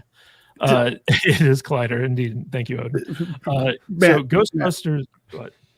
Before you get going, I want you to set something in context here. I want you to click on Mr. Austin Allison's name on that link. And then I want you to go to his Twitter page. Oh, boy. All right. No. Now push the little X symbol. Push the little X.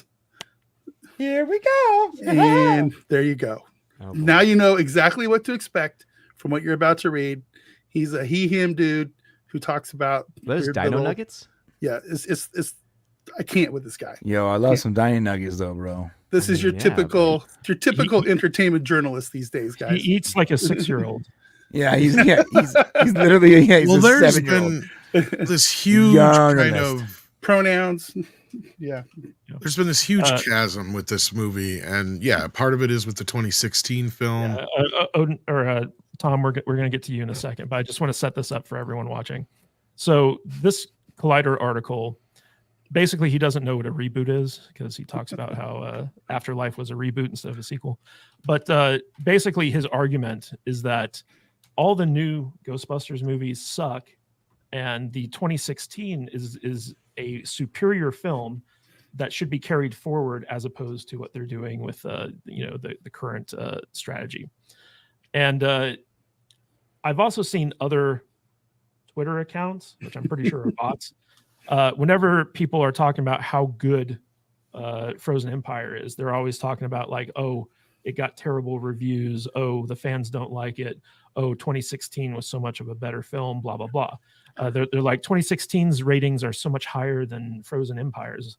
So, but I'm very, very certain that these are all bot accounts. These aren't actual people. And the people who are saying this stuff, the real people, have an activist agenda behind them. So I want to throw this to the panel first and foremost. Odin, have you seen Frozen Empire? I have. Okay. So what did you think of Frozen Empire in relation to Ghostbusters 2016? And why do you think there's still a faction out there that wants 2016 to be more successful? In relation to?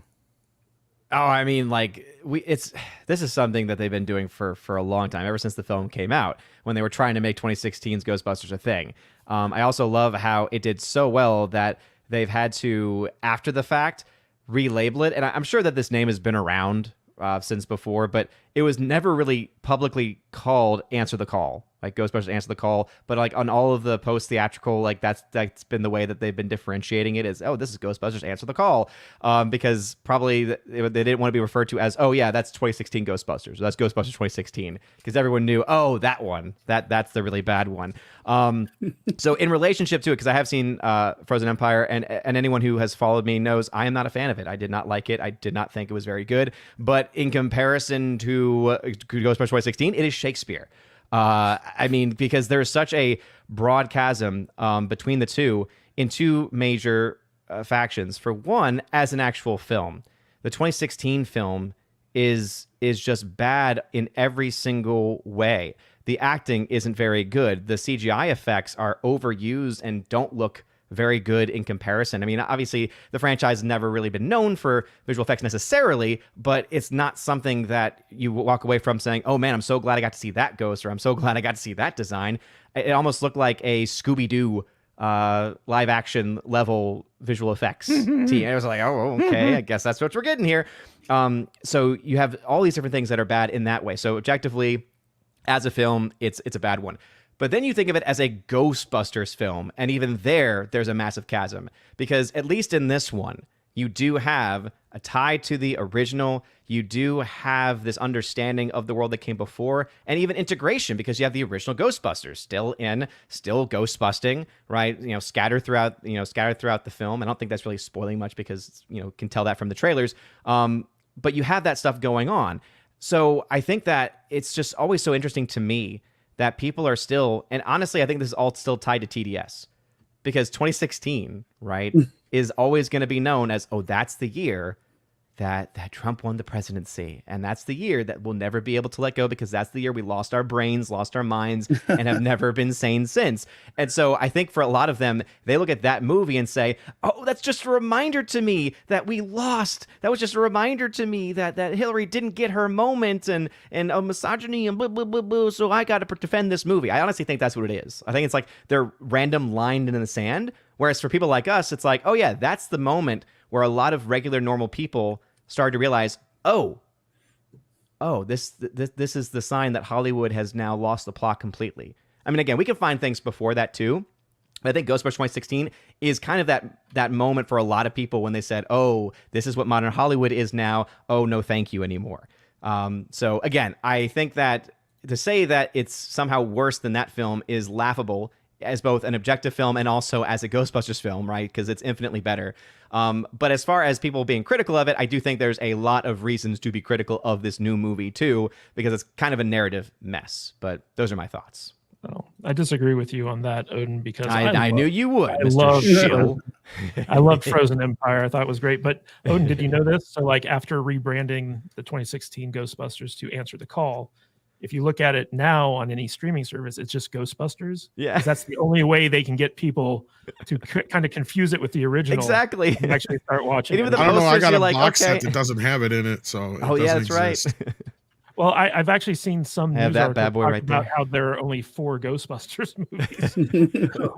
But I want to throw this to Zaxx real quick. So Zaxx, one of the odd strategies that the people behind Ghostbusters 2016 did that has been carried on by other studios and other projects for some reason is they decided that instead of addressing the fans' complaints, they were going to attack the fans for not liking their woke, stupid ideas.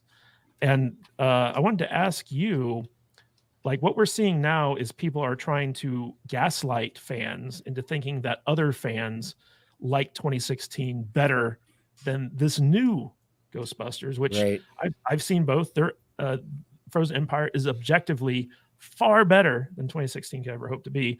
So I wanted to get your take on this. Do you think that that this is a shift in strategy that we're seeing? So instead of attacking the fans, they're going to try to lie to them and gaslight them? I think that's exactly what we're seeing, because they know that won't work anymore. Everyone else has tried it, and I think that was sort of the Rubicon that they crossed in 2016 when that was the first major movie I can think of where they did that, attack the fans full court, and they didn't like the result, and everyone else has been picking that up to the point where they pre-gaslight you. We had it with Kenobi. Where they were like, oh, this is going to be racist, just so you know. And just we'll take care of that for you. Instead of like, here's a show, here's a story, here's your character. It's like, do the racism first, bigots first, misogynists first, and then, okay, well, you're also a Jedi of some kind on top of that. So now I think they have to turn this around because, like, you've shown us before too, Hollywood is really, really seems to be contracting, and they can't continue this way. They need to find new people to tell new stories, or they have to find a way to get the fans involved. And this is also not going to work. Like, it's not going to make people go back and say, oh, I guess it wasn't so bad. This won't be a prequels situation where the sequels are so bad that the prequels are better, or appear better. That won't happen with this. That movie is just a bad film. And, when you make a movie like that and you just have people do, whatever kind of improv they want to do as the story goes on. Like, that's not a good tight film with a good story. And I would say that for me, watching that one, which I did, unfortunately, was Chris Hemsworth was the most charismatic person in that film. You liked him the most, and he had the best performance, and you're not supposed to like him, right? That was the idea. It's ladies, but I thought he was actually pretty good in that. And it's a scale for sure. So I think this is going to be maybe a new attempt, but I'd like to see them do more things like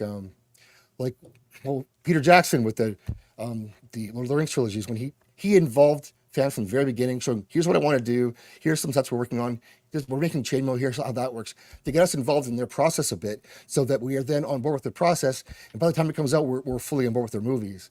And like, to put something up that attack fans after, it will not work anymore. It's just, and they didn't even try that with Marvels, really, did they?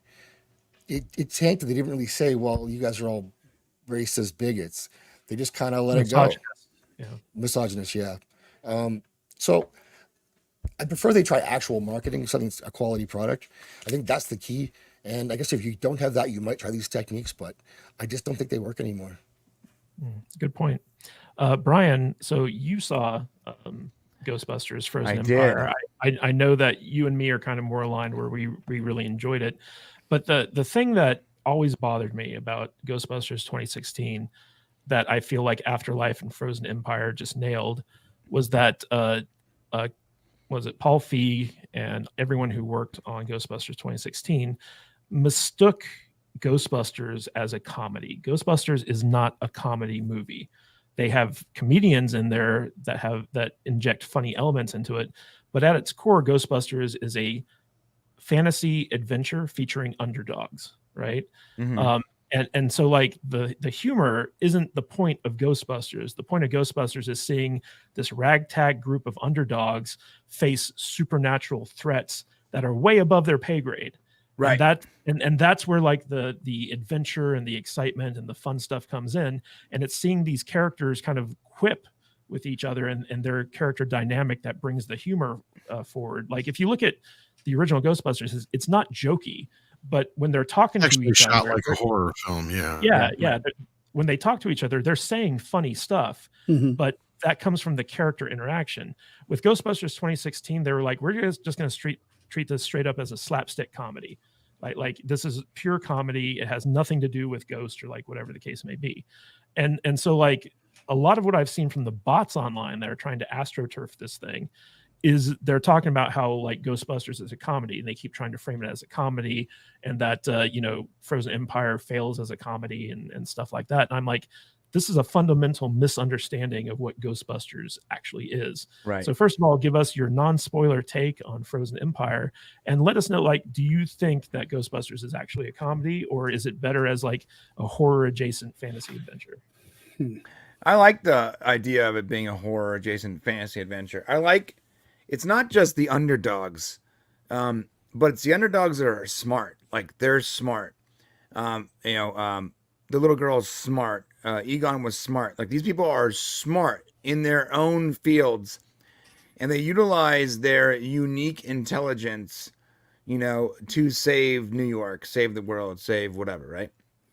And they're misunderstood, sort of, on the outs. People don't really understand them or what they're looking for or what they're trying to accomplish, and they often sort of shun them until they save them. And it's that story of, like, the underdog with a little bit of unique intelligence that is able to save the day. And the interactions between the characters, you're right, is where the comedy comes in.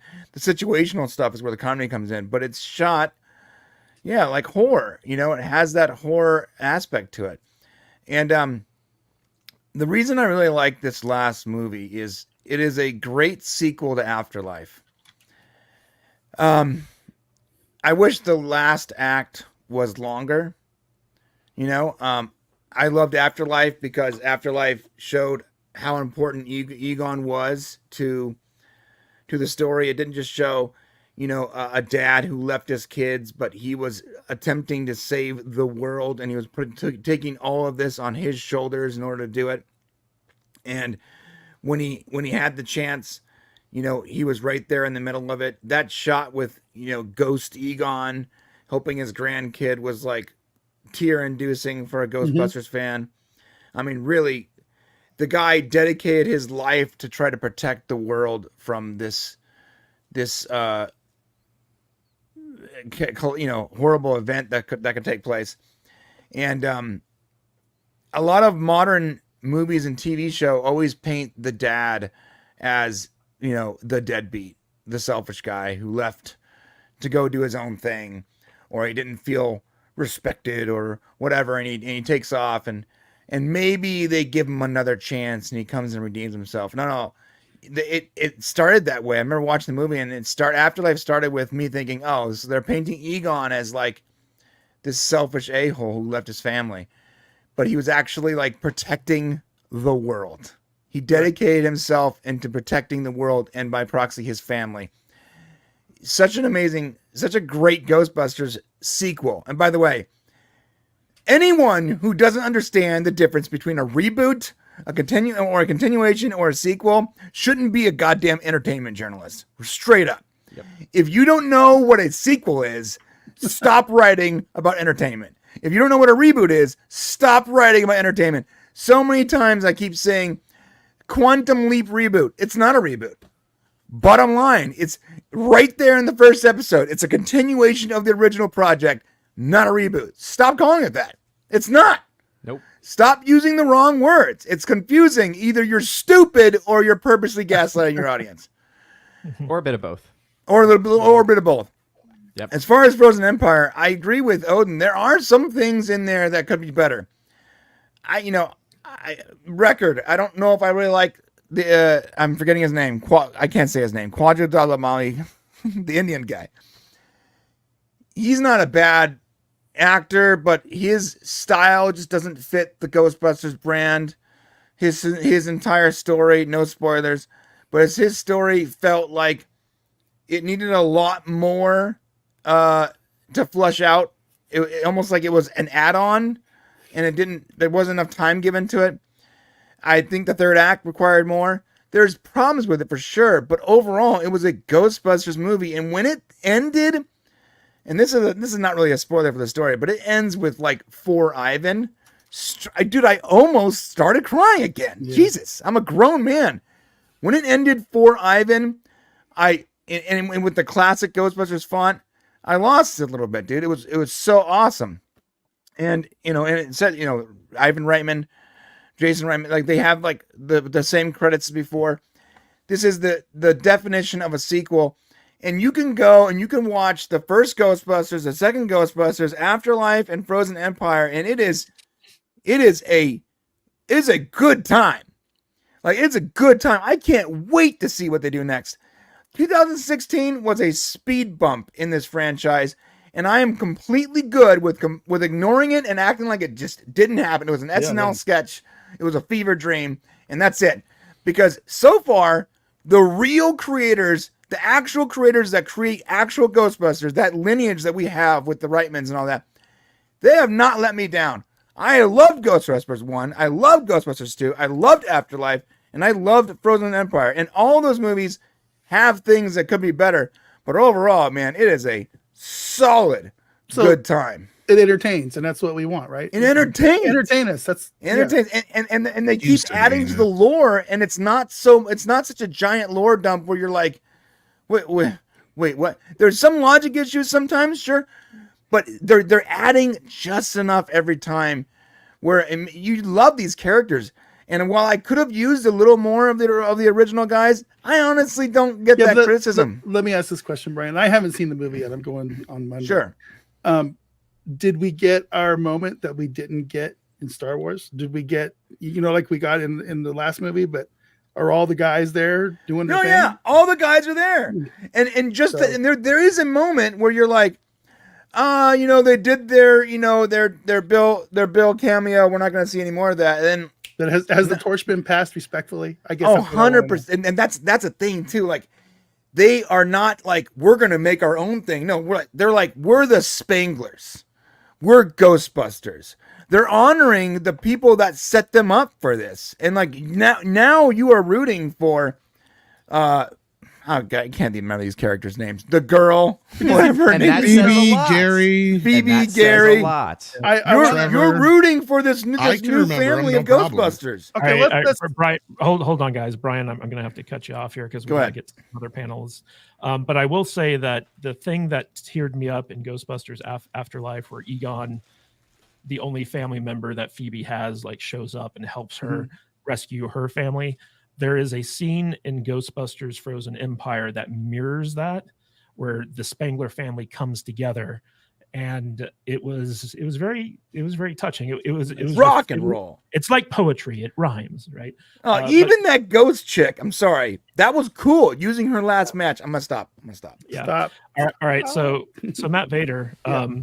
one of the things that the bots that have been sowing disinformation about this movie have been doing is they've been going out there and they've been appealing to kind of like the anti-woke crowd by saying that, like, oh, this movie's woke. It's a lesbian rom-com. It's got, it's gone full woke, blah, blah, blah. I've seen it. There is an element to it that's like it could be interpreted as a lesbian romance, but they never commit to it. So it's open to interpretation where you just say like, oh, they're just friends, as opposed to like, Look, like whatever. But what I want to ask you is that, do you think that it is a winning strategy to try to play both sides against each other by saying, in one aspect, this movie is not woke enough and therefore you need to embrace 2016, or this movie is woke and therefore you should just ignore it to the benefit of 2016? I don't even know how to answer that question, Matt. Sounds like a dumb thing to do. I mean, I was gonna say something. You always set me up with these weird ass questions, and I don't know how to answer He them. does the same shit to me, I know Matt. it's fucking annoying. I got like a It's whole list of things I want to get through here, and then he like- goes over here, and I'm It's like, it's like being interviewed by Don Lemon. It's oh, insane. I want a Cybertruck, Matt. You gotta Yeah, get me. well, I want purple M&Ms in it too. Then, yeah, I don't know how to answer that question, Matt. But I think it is dumb to talk bad about something you're trying to promote. I don't know, whatever. I want to push back just a little bit on your take that it's not a comedy movie, because I've always thought Ghostbusters was a comedy movie. I looked up in Wikipedia, and I know Wikipedia is not the best place to go. The first sentence says it's an American supernatural comedy film, which is kind of a weird category, but I guess it kind of makes sense. I mean, I look at stuff in this film like when Slimer comes down the hall and he's all, and he gets slimed and he's on his back and they're all like, what happened? And he's like, I've been slimed. I laugh every time I see that. The jump scares in this thing are funny too. The librarian at the beginning of the movie, that's funny. I mean, there's comedy put throughout this whole movie. It's like, are you a god? That's funny. It's all I could think of. But It's comedy horror. it's it's comedy. meant to be funny, but what Matt was trying to say was the original film was presented in a way that wasn't presented to you like it's a big goofy comedy like Animal House was, or Caddyshack, basically. I've never been scared watching Ghostbusters. Never. No, that's fine, No but the When I was ghost younger, effects I are was. shot like they're serious. The Yeah. movie is shot like a horror film. Like, compare it to part 2. Part 2 is shot like a flat comedy, Sure. right? That's the big difference that people are like, they can't quite put their finger on what's different between 1 and 2. Mhm. And that's why Afterlife felt more like the first movie, because Jason went back to shooting it more like a horror film than shooting it like a comedy.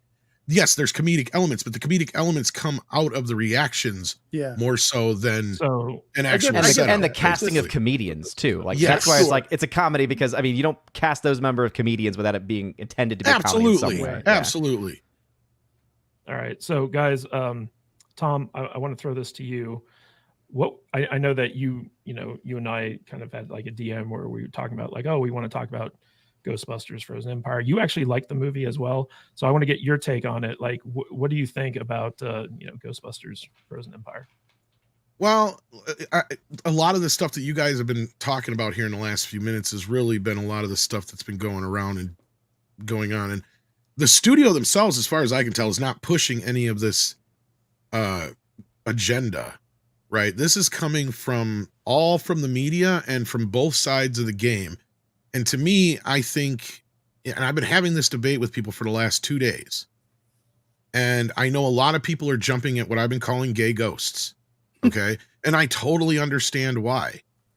But at the end of the day, it's not actually there. And I think that's a big part of the problem here with people in this film. And to me, I think what it boils down to is you have modern actresses I have a problem with, especially like if you have a modern actress in a period piece, they just don't seem to fit anymore. You can't, I can't put my finger on it, but they just come off too modern.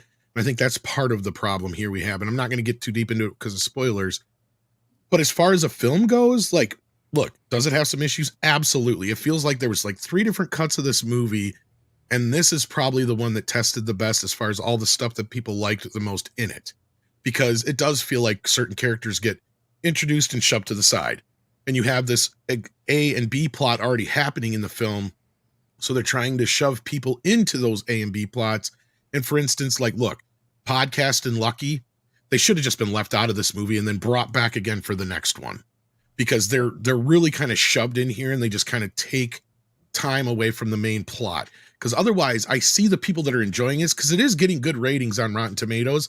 And I went with my best friend of, my entire life since I was in kindergarten. And he and I are the 2 biggest Ghostbuster fans I know. And I also talked to a few of my other friends who are huge Ghostbuster fans.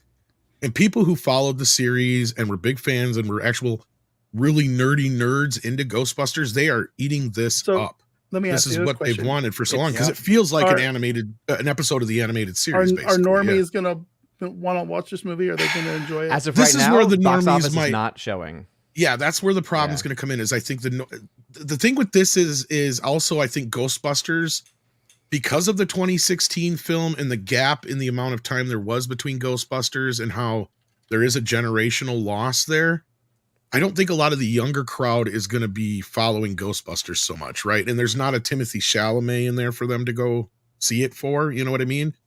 Yeah, McKenna Grace is kind of whatever, but like she's not like as big as Zendaya or Timothy Chalamet or anybody like that. Although I like So her, I I don't like think- her way more. So Yeah, no, but I don't think the younger audience is really keyed into this, or they're really that into it. I think there's this huge gap. Like, now my dad will probably love this movie because I drug him kicking and screaming to Afterlife because he hated Ghostbusters too.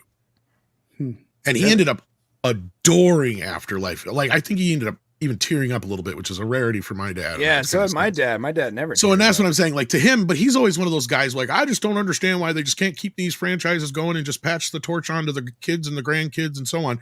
So to him, he was finally seeing exactly what he'd been saying for a while, and especially with Ghostbusters, which he loved and adored the first film, and felt kind of betrayed by the second film in a way, because, he just went to see the same exact movie all over again, only brighter and kiddier as far as he was concerned. I'm looking at the Rotten Tomatoes page right now on it, and it's getting like an 85. I don't really condone Rotten Tomatoes, but anytime the critics are at 43% and the audience is 40 points higher at 84%, that tells me it's probably a pretty fun movie, and the critics got sticks up their ass. That's still pretty low for an audience score. Yeah, but is it? It's on the low end of good. I'm okay with the 84%. I'd go. Well, and that's where I'm at with this film too, right? Yeah. Odin? Like, I think most people are kind of in agreement with a lot of things. I think it just depends on where you fall on the side of the road with this gay ghost thing, right? Like, and again, I'm not trying to say people are wrong. I can totally see why people are seeing it, right? Like, we're in this through this modern lens specifically. But what I feel is people are falling into this trap of doing exactly what the shippers do, only they're doing it subconsciously without realizing it. Because I mean, I've been scouring and looking for things to find any kind of thing in an interview where they're saying that, oh yeah, we clearly wanted to gay code this in some way. And the closest I could find was this quote here that you brought up. And it doesn't even say anything about being queer coded at all. All it does is say exactly what I saw in the film, because I didn't even see this until after the movie. Somebody had mentioned it to me. And I'm like, oh shit, now I see where you're coming from, but I didn't get that out of the movie. And like she says here, it's just the only reason that Melody, is in the movie. We don't want to get too much into spoilers, but she feels a connection with her. And it doesn't say it's specifically like a romantic connection. She, in fact, actually compares it to her friendship with Podcast in this quote I just brought up here. Yeah. Right. And her whole motivation for everything going on has more to do with the Ghostbusters than anything else. Yeah, So, when she was in that park. guys, I'm Go gonna ahead. have to cut this off. Sorry, we're running up against the hard out. If you haven't seen Ghostbusters 2016, be sure to. You should have made this the first topic, man. Yeah. That's Star what I was Wars for hinting an at hour. before. We're talking Nobody about Star wanted Wars to for an talk hour. about fucking Elon or Star Wars. We can talk about it more next week. All right, Odin, you can start hosting the show. Real quick, before we get out of here, we have two major super chats that we need to acknowledge. First of all, former Salty Superstar Bob Dorsey for $25. Thank you so much, Bob. Do you guys feel like this fellowship has become too critical? The first and third don't need Indiana Jones in them. The Covenant still kills everyone. The seal still cracks. It feels like everyone sees flaws too much. I think that most of the fellowship is just very astute in breaking down movies. And they do focus in on a lot of flaws, but it just so happens that most modern movies have more flaws than they have positives. Like I could point out everything wrong with Ghostbusters Frozen Empire, but the sheer number of wrong things that they did aren't nearly as numerous as the good things that this movie did, in my opinion. You should do it. You should make that video. That'd be fun. Oh, maybe I will. But real quick, what do you guys think? Do you think the fellowship's being overly critical about stuff?